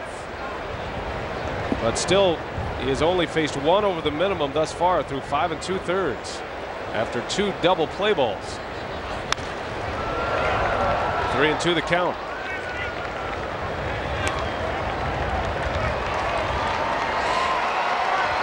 Tony Gwynn, only 23 years of age. One of the many young, talented, homegrown products the Brewers have. Of their 25-man roster, the Brewers have 9 players from the farm system. Gwynn fights another one off. So we saw that infield yesterday that Ned Yost put out there with Braun, Hardy, Weeks, and Fielder. 4 infielders, all 24 years of age or younger.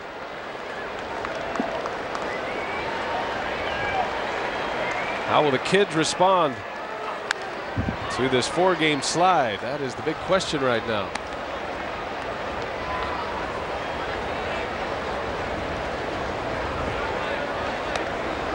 Even though they're young, not lacking leadership, however.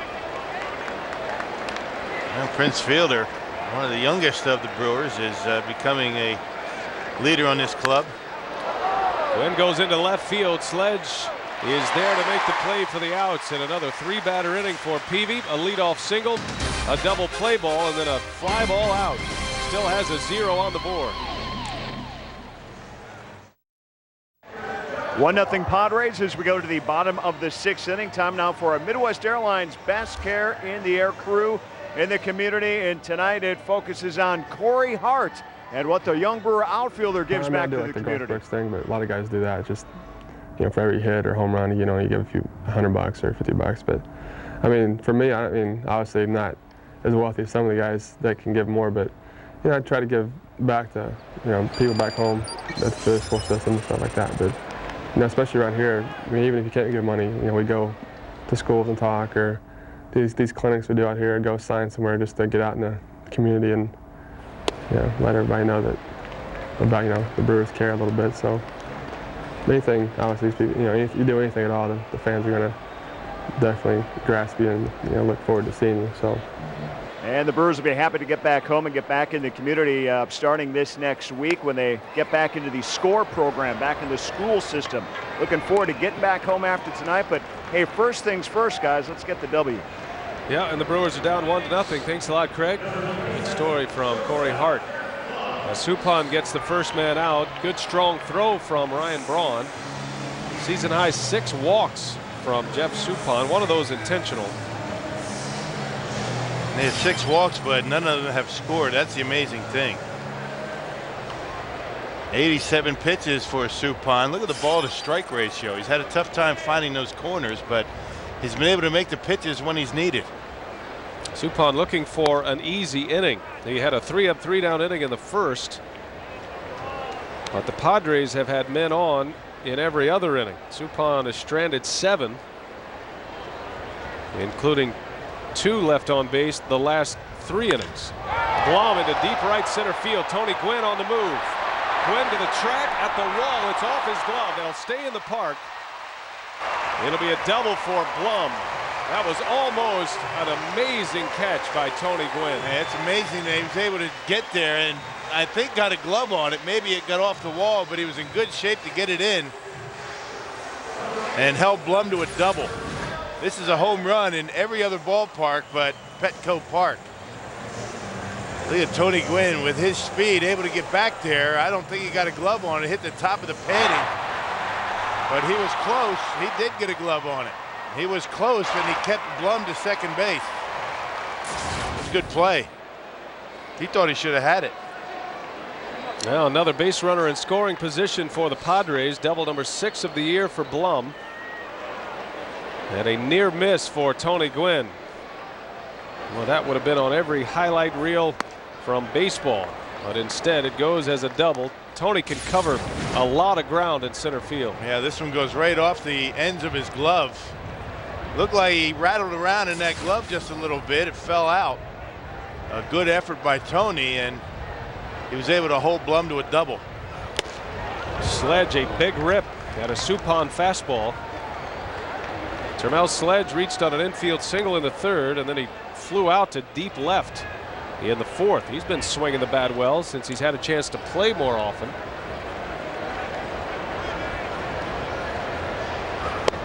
Padres put Brian Giles on the disabled list. He had missed 5 games with the Padres, so with Giles on the DL, Sledge and Cruz getting a lot of playing time here. Suppan trying to keep that stat at 0 for.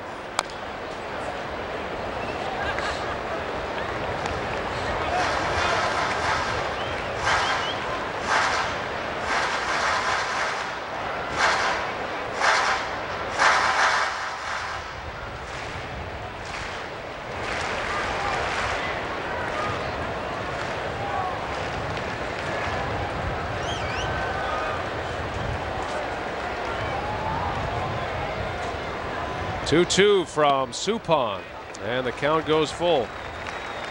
Now the pitcher spot due up next in Jake Peavy. This is the man you want right here. Termel Sledge gives you a chance to get out of the inning. Yeah, get him, and then hopefully you get Jake Peavy, because you know they're not going to pinch hit for him. It'd be nice, but I don't expect it.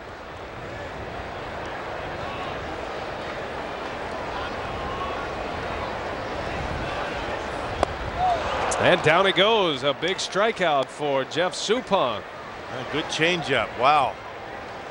Yeah, low 80s, and Suppan able to pull the string on him and had him way out in front. Look at the way that ball dives as it gets to home plate. Sledge thinking it's a fastball, but it just disappeared as it got to the hitting zone. First strikeout for Suppan since the 1st inning. And a big one at that. So now 2 gone with a runner at second, and Peavy getting a chance to hit here in the 6th inning.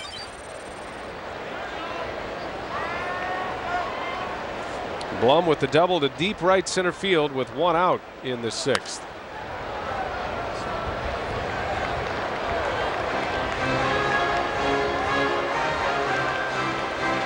'25-year-old Jake Peavy, one of the game's best. He's 0 for 2 against Suppan. Ground out and a fly ball out. Boy, he takes a big rip. He does not get cheated at the plate. No, he doesn't. He doesn't get cheated out on the mound. He doesn't get cheated at the plate. I would imagine doesn't get cheated at the spread table either after the game. Puts a lot of effort in just about everything he does. No grunting though when he hits. Only when he fires up that 97-mile-an-hour fastball. And that one is hit well. That is going to get down a base hit. Jake Peavy drives in the second Padre run with a double. That's his third RBI of the year, and that one hurts. What a backbreaker that is. Suppan head in the count with 2 strikes. Tried to come in on him. Left it out over the plate, and Peavy rips it down the line. Boy, what can't this guy do? You can see Johnny wanted it inside, and Suppan left it out over the plate. That fastball straight as a string. No movement on it at all until it got to Peavy's bat. Now gives himself a 2-run lead with that RBI double, and now back to the top of the order. And the dangerous Marcus Giles. Giles loves that first pitch. Can't square up, but he is down 0-1.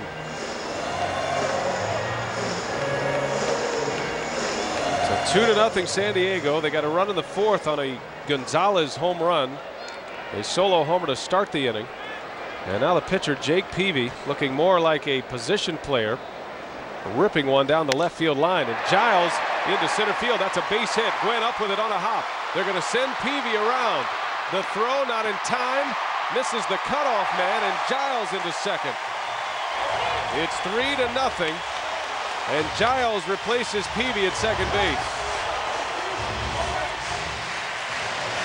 Well, so close yet so far. It looked pretty good when they were able to strike out Sledge for out number 2.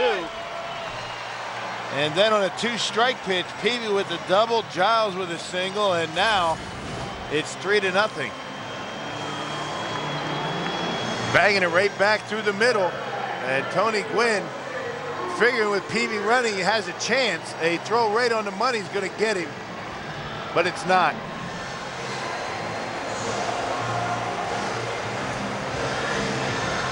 And Jake Peavy going all out to score that run, and that high throw from Gwynn allows Giles to go to second base. And now action in the Brewer bullpen as Chris Sperling begins to loosen up.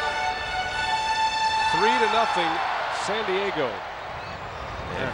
Both of the runs here with 2 outs. That's a situation right there where you're more interested in getting that base runner, particularly when it's the pitcher, than you are hitting the cutoff man and worrying about the guy going to second base. I mean, 1-0, you give yourself a fighting chance. 3-0 against Peavy, that's an uphill battle. 1-0's an uphill battle. Suppan trying to get Cruz, and in the 6th inning here, Padres now with 6 hits in the ball game, and back-to-back doubles here from Blum and Peavy.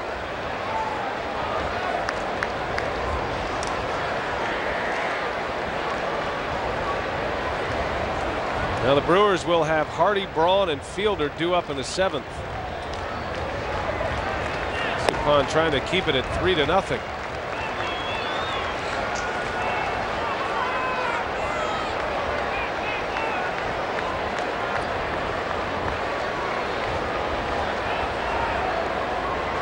Jake Peavy with his 3rd RBI of the year on his 6th hit of the season.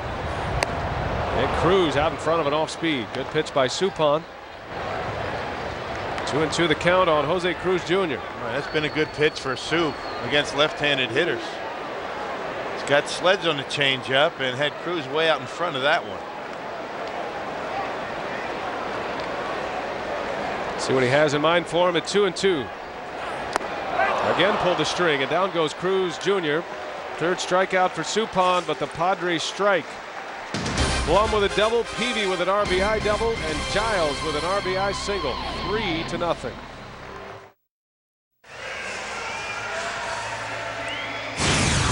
Time now for the Panasonic Plasma Speed of Sports. And how fast did the Padres turn this double play on what looked to be a good bunt by Suppan?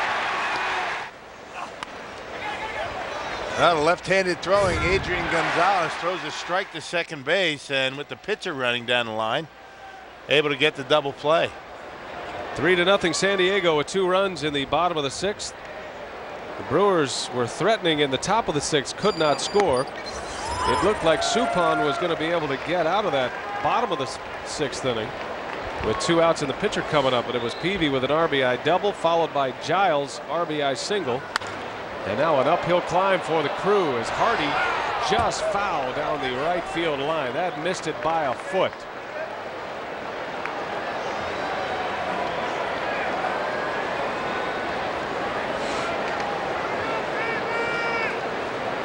Hardy, one of only 3 Brewers to reach base against Jake Peavy. Milwaukee has not had a man at 2nd or 3rd in this game. The only walk from Peavy came to Hardy back in the 4th.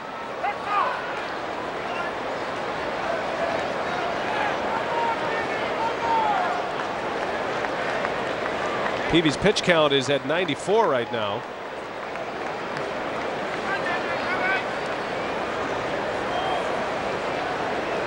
Yeah, he's consistently over 100 pitches just about every outing. His season high 117. He's had a 116 pitch game and can conceivably pitch a couple more. That's strikeout number 7 for Peavy as he gets Hardy on that breaking ball again. And gives us a chance to check in with Craig Kashawn with Ryan Braun coming up. Yeah, Braun's coming up, and 2 years ago when he was drafted by the Brewers, he was a shortstop at Miami, immediately moved over to 3rd base, and he got some help by a guy named A-Rod along the way. Yeah, for me it was incredible to get an opportunity to work with somebody obviously of his caliber of player and of I think he's a great role model and a great person. And being that I was a shortstop and making the transition to 3rd base and he was going through the same thing, he was able to really provide me with some helpful some insights into the transition. And I think that a lot of things he's helped me with are things that I'm finally beginning to apply over. Of course, A-Rod, of course, is Alex Rodriguez. He made the move 2 years before that with the New York Yankees, makes his home in the winter in Miami and worked out at the same facilities at the school at the University of Miami. So they had a chance to hook up for the last really couple of years when he was starting to go through the minors. So no better person than making the switch right there, guys. And now both playing 3rd base in the major leagues. Ryan Braun, his 3rd game in the big leagues after his call up from AAA. In a hole against Jake Peavy, 1 ball, 2 strikes. Braun put up big numbers down in AAA. There was no doubt his bat was going to bring him to the big leagues. He had 10 home runs and 34 runs batted in. And just over 2 months worth of play down in AAA. Hit .342 down there in Nashville as well. Well, had it not been for those well-documented struggles defensively, he might have made the team out of spring training. Swinging the bat extremely well. 7 RBIs his first spring training game, but really had a tough time defensively. Apparently has gotten past that, at least for now. Well, Jake Peavy with back-to-back strikeouts looks as strong right now as he has all game. That is number 8 for Peavy. He gets Hardy and Braun, and 2 gone here in the 7th inning. Boy, this guy is an absolute stud this year. You figure that he's due to have an off day. It wasn't today, was it? I mean, with an ERA coming in at 163. Everybody has an off day from time to time. I mean, his off day was early in about mid-April when he threw 5 1/3, gave up 4 earnings. It's not a bad day, but that's his worst outing of the year. The league average for earned run average is just over 4, around 4.1, and Peavy's is about 1.5 right now and dropping. Marcus Giles, plenty of time to first, and a 3-up, 3-down inning as Jake Peavy has gone through 7 innings of 2-hit baseball and working on a shutout with 8 strikeouts. 3-0 San Diego. Memorial Day weekend. Bottom of the 7th we go. The Padres coming up, leading 3-0 over the Brewers in the final game of this series. Our Carsoup.com email the booth question this afternoon: how can a home run happy team like the Brewers find other ways to score runs. That is from Don in Waukesha. And a very timely question, Don, because the Brewers are certainly in need of manufacturing runs here today against Jake Peavy. Well, the first order of business would be to get a guy into scoring position. That would be number one. The Brewers haven't done that yet today. Not to make light of the situation, but that's how good Jake Peavy's been. Jeff Suppan is out. Chris Sperling is in the ball game now. The U.S. Cellular call to the pen goes out to Sperling. So Suppan goes 6 and allows the 3 earned runs. And that 2-run 6th inning was a killer. And now Sperling in for the 15th time this year. He's been pitching well as of late. Yes, indeed. He pitched on Friday night, pitched a couple of innings. He did give up a home run to Marcus Giles, but other than that, good stuff for Sperling lately. That home run by Giles snapped a 6-game run for Sperling without allowing an earned run. Double barrel action in that Padre bullpen. Peavy's pitch count is right around that questionable mark. He's right around 100.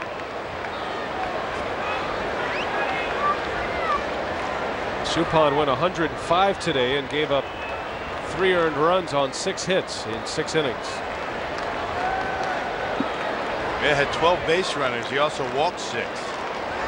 Very unlike Jeff Suppan. Yeah, but as we talked about, when your margin for error is not all that much, when you're facing Jake Peavy the way he's throwing the baseball, guy go out there, pitcher, not wanting to get too much of the plate. I mean, try to nibble, and when you do that, you walk batters. And that's not normally the way Suppan pitches. Counter remains at 2-2 on Mike Cameron. Cameron, Gonzalez, and Kuzmanov. A key inning here for Chris Sperling, trying to keep the middle of that order down. Padres have really swung the bats well on this homestand. They have 6 hits today and 3 runs. Gonzalez with a home run back in the 4th. 3-2 the count. Padres belted out 13 hits last night and 10 hits the opening game of this series on Friday.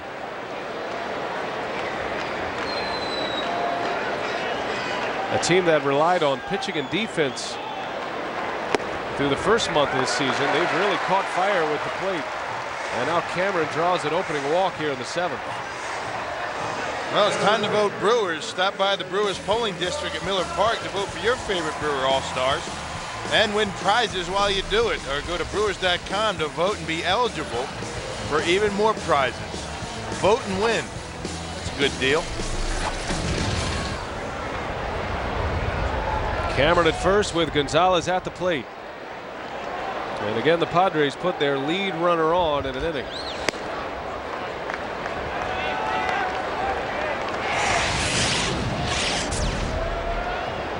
It's the 5th time in this game San Diego has a lead man on.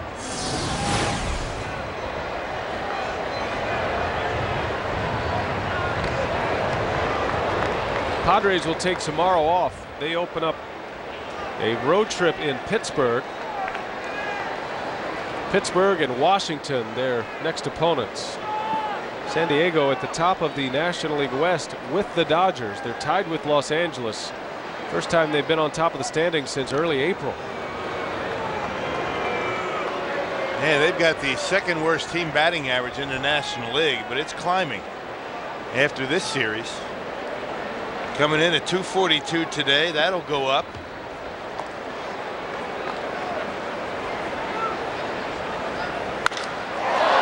Gonzalez into left field. Jenkins at the track has room to make the catch. That's been the dead spot so far this afternoon. I don't know if there's a current blowing through there or not, but the balls we've seen to that area have just died. It's awfully difficult to hit opposite field home runs in this ballpark. I mean, even the big guys have a tough time with it. But that's about as good as you can hit a ball to the opposite field, and really wasn't even close. So 1 out for Kuzmanov. Sperling looking for that double play ball to get the Brewers out of the inning here.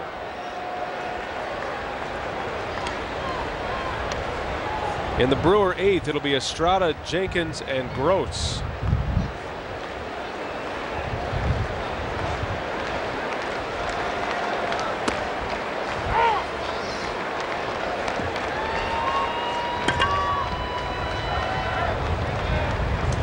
Chris Sperling, the first call to the minor leagues for the Brewers this year. Brewers have only used 27 players this season with the call-up of Ryan Braun, the fewest in the National League. Mike Cameron has called time here. I wonder, looks like an injury situation. Cameron stepping off the back of first base.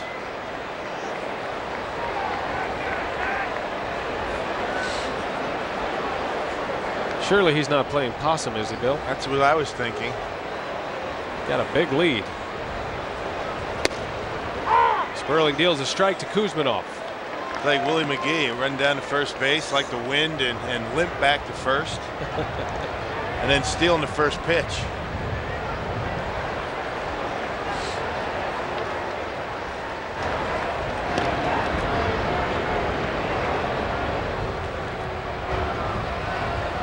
Now Cameron, not much of a base stealer anymore.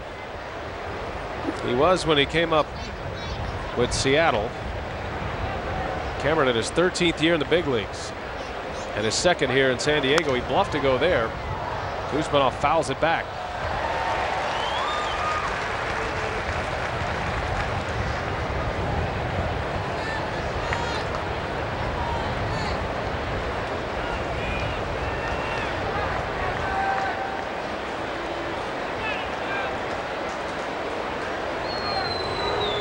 Sperling against Kuzminov, and the 0-2. 1-2 the count.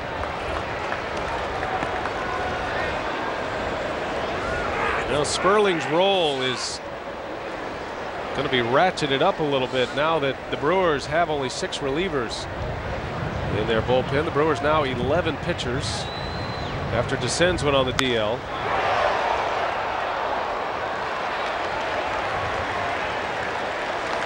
Sperling, for the most part, has been able to pitch in situations like this where the team has been down, but the way he's pitching, pretty soon there's going to be some opportunities when he's going to get some very important innings. Well, no doubt about it. I mean, every one of the Brewer relievers right now throwing the baseball pretty well. I mean, Ned Yost has a lot of options down there. Did he go? They ask. No, he didn't, says Marvin Hudson. I think some of the problem that Elmer Descends, before he had that shoulder problem, was the fact that he didn't throw all that much. And they said he didn't go, but it was pretty close. Brewers looking for a double play ball here to end the inning. Cameron takes off a pitch out, and Estrada's throw is high. Boy, they had him dead to rights at second base. They sniffed it out, and Estrada's throw sailed. Well, it looks like he kind of slowed everything down just a little bit. Just because it's a pitch out doesn't mean you have more time to get the ball to second base. Just means you're able to get your momentum going toward the bag. You don't have to worry about the hitter, but you can see Johnny standing straight up, didn't have any momentum, and as a result made a poor throw. You got to go out, you have to stay down and get that momentum towards second base. And Kuzminov strikes out. So Sperling comes right back to get the strikeout. And 2 gone in the inning. Boy, and as a catcher, when you step out in a pitch out, you know you've got the runner. And everything was set up. It was a perfect pitch out pitch from Sperling as well, right in the middle of the glove. Yeah, but the key is, though, I mean, in a pitch out, it doesn't mean you have more time to get rid of the baseball and you can take your time. You have to take your same rhythm, your same, the thing that you do even when you don't have a pitch out. You got to stay down and fire with those legs. It looked as though Johnny was straight up and it was all arm. That's why the ball sailed on him. And you see the way he stands straight up? Right there, I mean, there's a situation. He's got to be down in this level, eye level down there, and as a result, the arm drags, and the ball sails on him.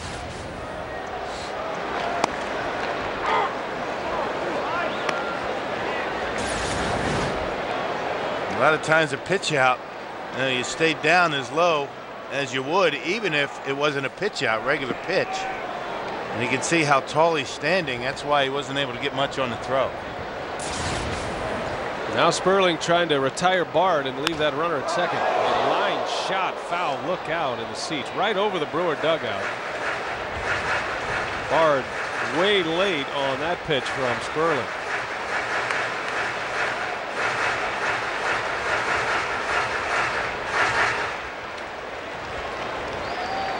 Yeah, it looks like Padre fan got hit right in the stomach.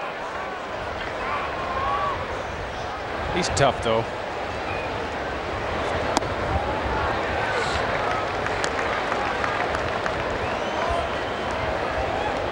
Josh Bard, the switch hitting Padre catcher.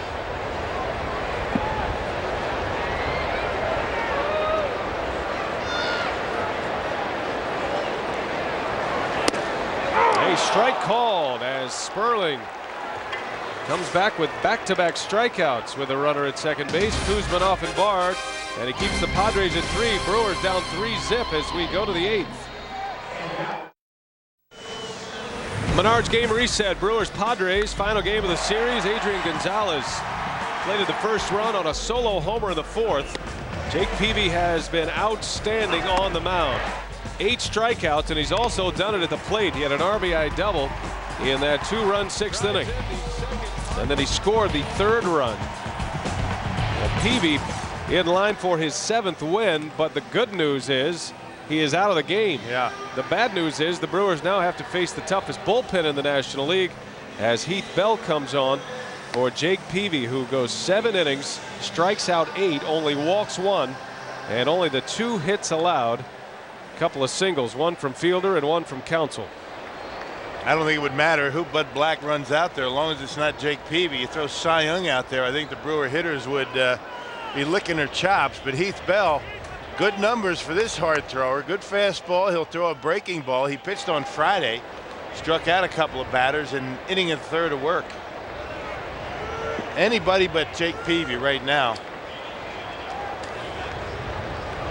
All right, so let's see if the Brewers can mount a late rally here as we go to the 8th. Johnny Estrada leads off, takes a strike from Bell. Padre bullpen ERA at 2.29, best in the National League, coming into play today.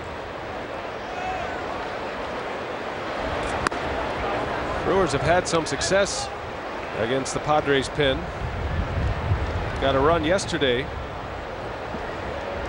And in the opener of this series, they scored 3 runs off Doug Brocail.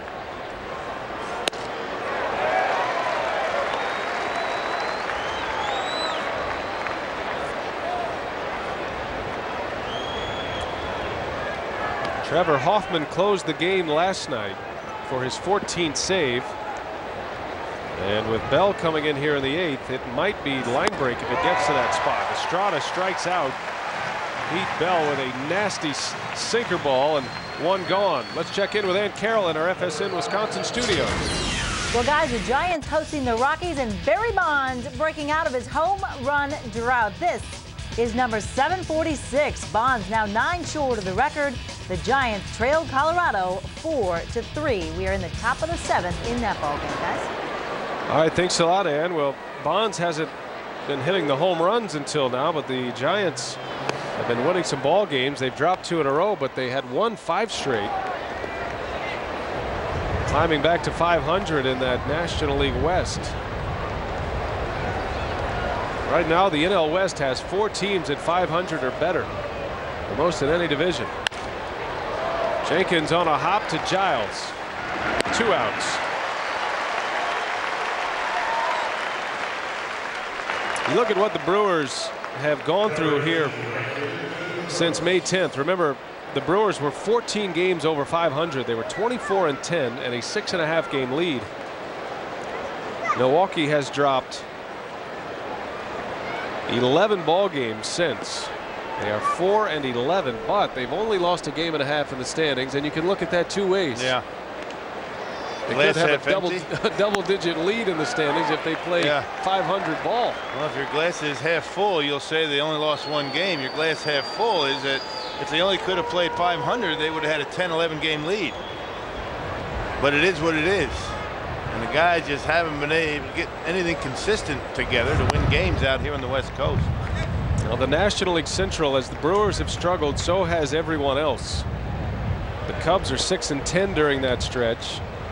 The Astros, who were matched up with the Cubs in second place, 7-10. They've lost 8 straight. And they're losing today.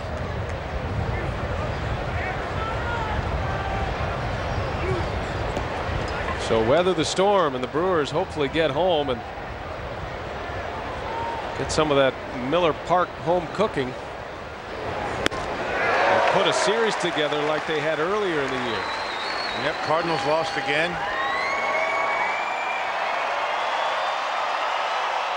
Pittsburgh beat Cincinnati. And Houston's losing. Cubs lead the Dodgers 1-0 right now. Now Gross strikes out, and a 1-2-3 inning for Heath Bell. Padre pitchers just rolling right along here. A 2-hit combined shutout, still 3-0.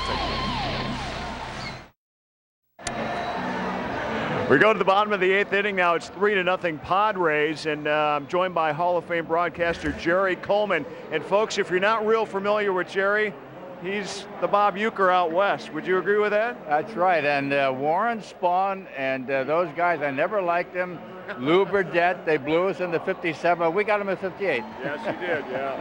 Yeah, you've long-time New York Yankee, and I'll tell you what, the city of Milwaukee, last World Series champions they had was back in 57, and you played against them, obviously, in good city, good town for baseball. You can understand how starved they are to see this Brewer Ball Club winning. I'll tell you what, it was great. I helped Milwaukee win that series, whether they know it or not. Did you help? How'd you help? Well, because I did make a play at first base on a routine ground ball, then they got a run and beat us. Terrible.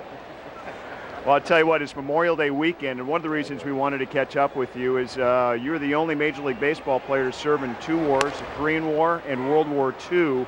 What kind of an experience or experiences was that like for you, and how proud are you? I mean, we saw the U.S. Marine recruits out here earlier, Jerry. I was a Marine, yeah, I love that. But, you know, at 18, 19, 20, 21, you're nuts. You don't know what's going on. Yeah. The second time I was 28 and 29, it was rather scary, I got to tell you, to be honest with you. What do you say to recruits that you meet now, people in the service? Is it any different now than it was back then? Maybe about the same, but I'll tell you, I have 2 things in my life that are important. The people I love and who love me, and my country. And I mean that sincerely. Those 2 things are paramount in my life. And your Padres are doing okay right now, aren't they? I told them how to do this. I told Bud if he has trouble, look in the booth, we'll give him the answers. Very good. You know, we've seen Tony Gwynn Sr. out here watching his son, and obviously you had the great pleasure of calling Tony Sr. his entire career in baseball. 20 years. What kind of similarities do you see between the two, and what was Tony Jr. like growing up? Well, you know, he was there all the time with his dad, but basically, you know, Tony Jr. really hadn't had a chance to put his feet on the ground yet. Give him time, and we'll see what happens in 2 or 3 years, how he comes out. But Tony Gwynn might have been one of the greatest players that ever lived. 8 batting titles. Only Hannes Wagner had that in the National League. Unbelievable. Now, are you going to go to the Hall of Fame ceremonies in July? I would not miss that. That's one I'll make, absolutely.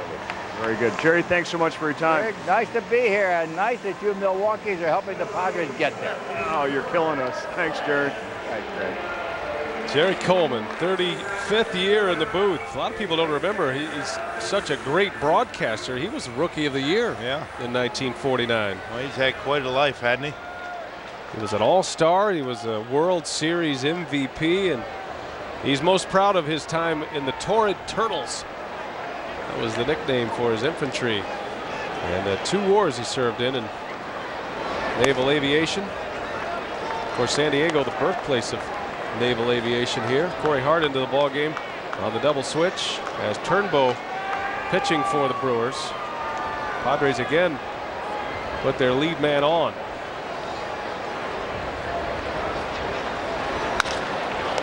Turnbow in and out of his glove. Gets the out at first. Well, if he gets that one clean, he's got a chance to start a double play. Instead, he takes the out at first base. Sledge is retired, 1 out, but on the play, Blum goes to second. Yeah, we saw Jake Peavy and Jeff Suppan field their position pretty well because they're squared up. Look at Turnbow. He's not in very good position to field, but able to get a glove on it and get the out at first base. I mean, with that violent delivery, he falls off to first base quite a bit, but that one he was able to knock down. The Padres for the 5th straight inning with a runner in scoring position. They had the 2-run inning in the 6th. The home run by Gonzalez to lead off the 4th, and it's 3-0 San Diego, and now Russell Branyan will pinch hit in Heath Bell's spot. I tell you, the Brewer pitching staff has walked 8 San Diego Padres today, and as of yet, none of them have scored. I mean, you're not going to see that very often. Dodging a lot of bullets here today. Trevor Hoffman getting loose after a save last night, number 14 on the year.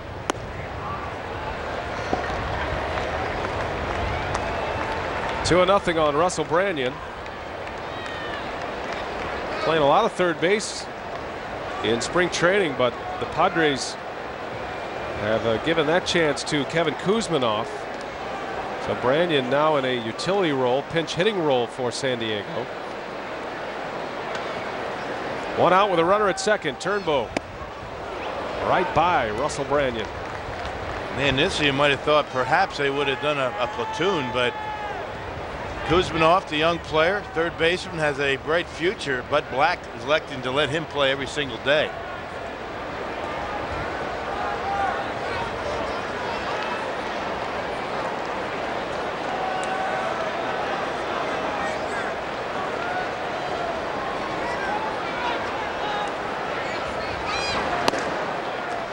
Count goes to 3-1. Haven't seen a lot of Turnbow on this road trip. And speaking of a guy we haven't seen, Francisco Cordero has not pitched on this trip. Is he on the trip? Have you seen him? I haven't seen him at all. I saw him on the plane. There he is. He is here. Yep, he's here.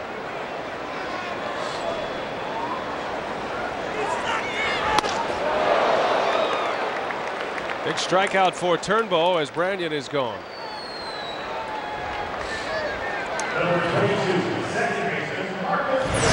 Milwaukee Brewers baseball on FSN Wisconsin is presented by your local Toyota dealer, moving you forward.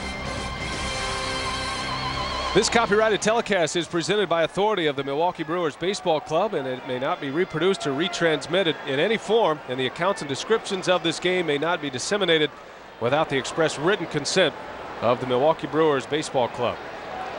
2 outs here in the 8th. Top of the order, Marcus Giles, who has 2 hits his last 2 times up. He's been on base the last 3 times up with a walk, a single, and an RBI single. He drove in the 3rd Padre run in that 2-run 6th. Giles has been a good pickup for San Diego. Padres getting rid of a Gold Glove second baseman in Josh Barfield. They traded Barfield to the Indians for Kuzminoff. So they pick up Giles and get a terrific young third baseman in the deal. No doubt. A couple of clean-shaven guys right there, the veteran Wells and the young Kuzminoff. It's kind of the Coneheads look right there without the cone.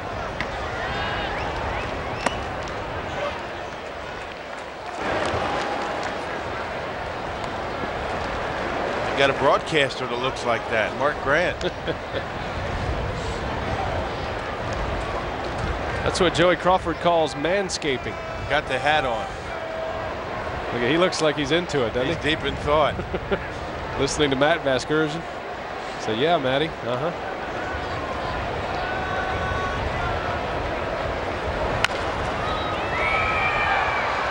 Nice play, Braun, and a good throw.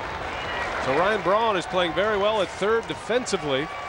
And now the Brewers with their last call. Greg Counsell will lead off as we go to the 9th.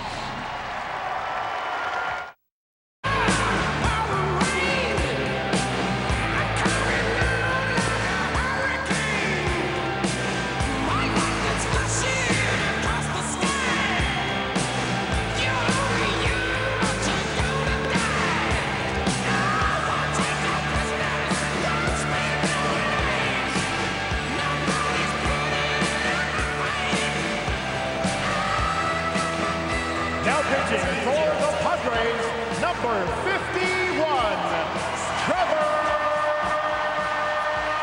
Hoffman.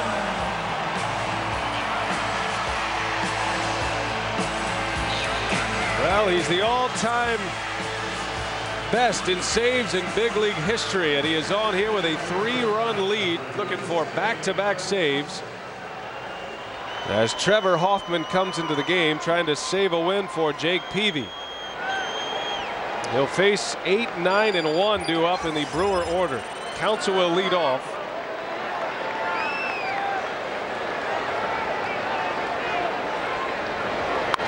Counsell trying to drop a bunt down for a hit.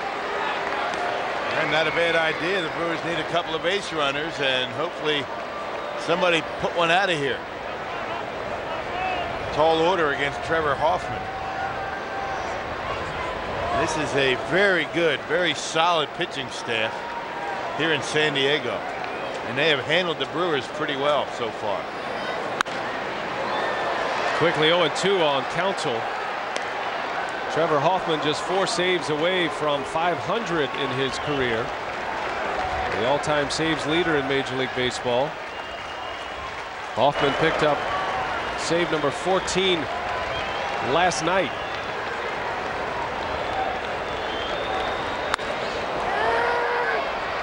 Shallow right field, coming in is Cruz, and 1 gone.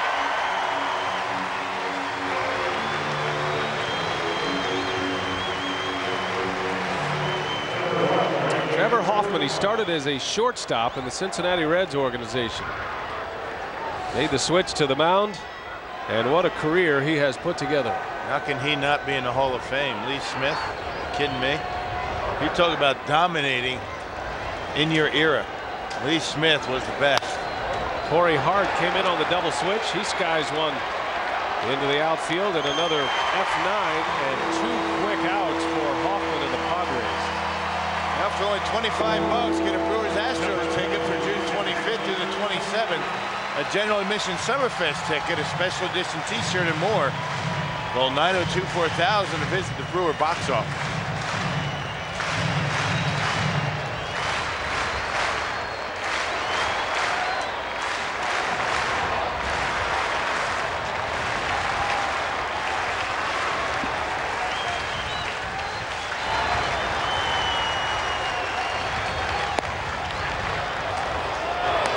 Tony Gwynn trying to get on base, somehow muster up a rally here. The Padres are looking for their first sweep of the year.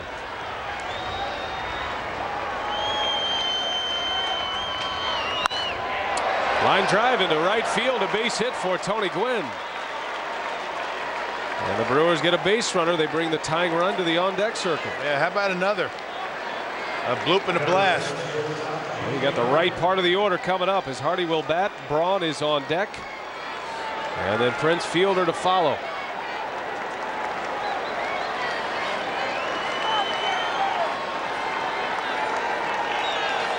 The Brewers have not been shut out all year. Gwynn takes off, and Hardy to third. Kuzminov has it. And for the first time this year, the Brewers don't get a run. 3-0. San Diego wins it. A 3-game sweep. The Padres over the Milwaukee Brewers as Trevor Hoffman collects his second save of the series and number 15 on the year. Jake Peavy, the winner, goes to 7-1. As Jeff Suppan will drop to 6-5. Hoffman just 3 saves away from 500 as the Padres defeat the Brewers 3-0. And Jake Peavy, our Dodge player of the game. Peavy with 7 strong innings, only gives up 2 hits, 1 walk, and 8 strikeouts. Peavy faced 1 over the minimum here this afternoon, thanks to a couple of double play balls. He also drove in a run and scored the third Padre run. 3-0. Padres win it. The Brewers heading home tomorrow. Still more to come for you here as we check in with Ann Carroll in our FSN Wisconsin studios. It's time for Brewers Live. All right, thanks very much, Brian. Your Brewers coverage continuing here on FSN Wisconsin. Keep it right here. Post-game coverage comes your way straight ahead on Brewers Live. We'll get you back to San Diego. We'll get on-field reaction, plus hear from the manager, Ned Yost, plus check in on the rest of a busy day in baseball, including Barry Bonds with home run number 746 today. That is all straight ahead, but the Brewers, now with a season-high 5-game losing streak, they're swept for the first time this season. It's a 3-0 final. Stay with us. Brewers Live comes your way right after this.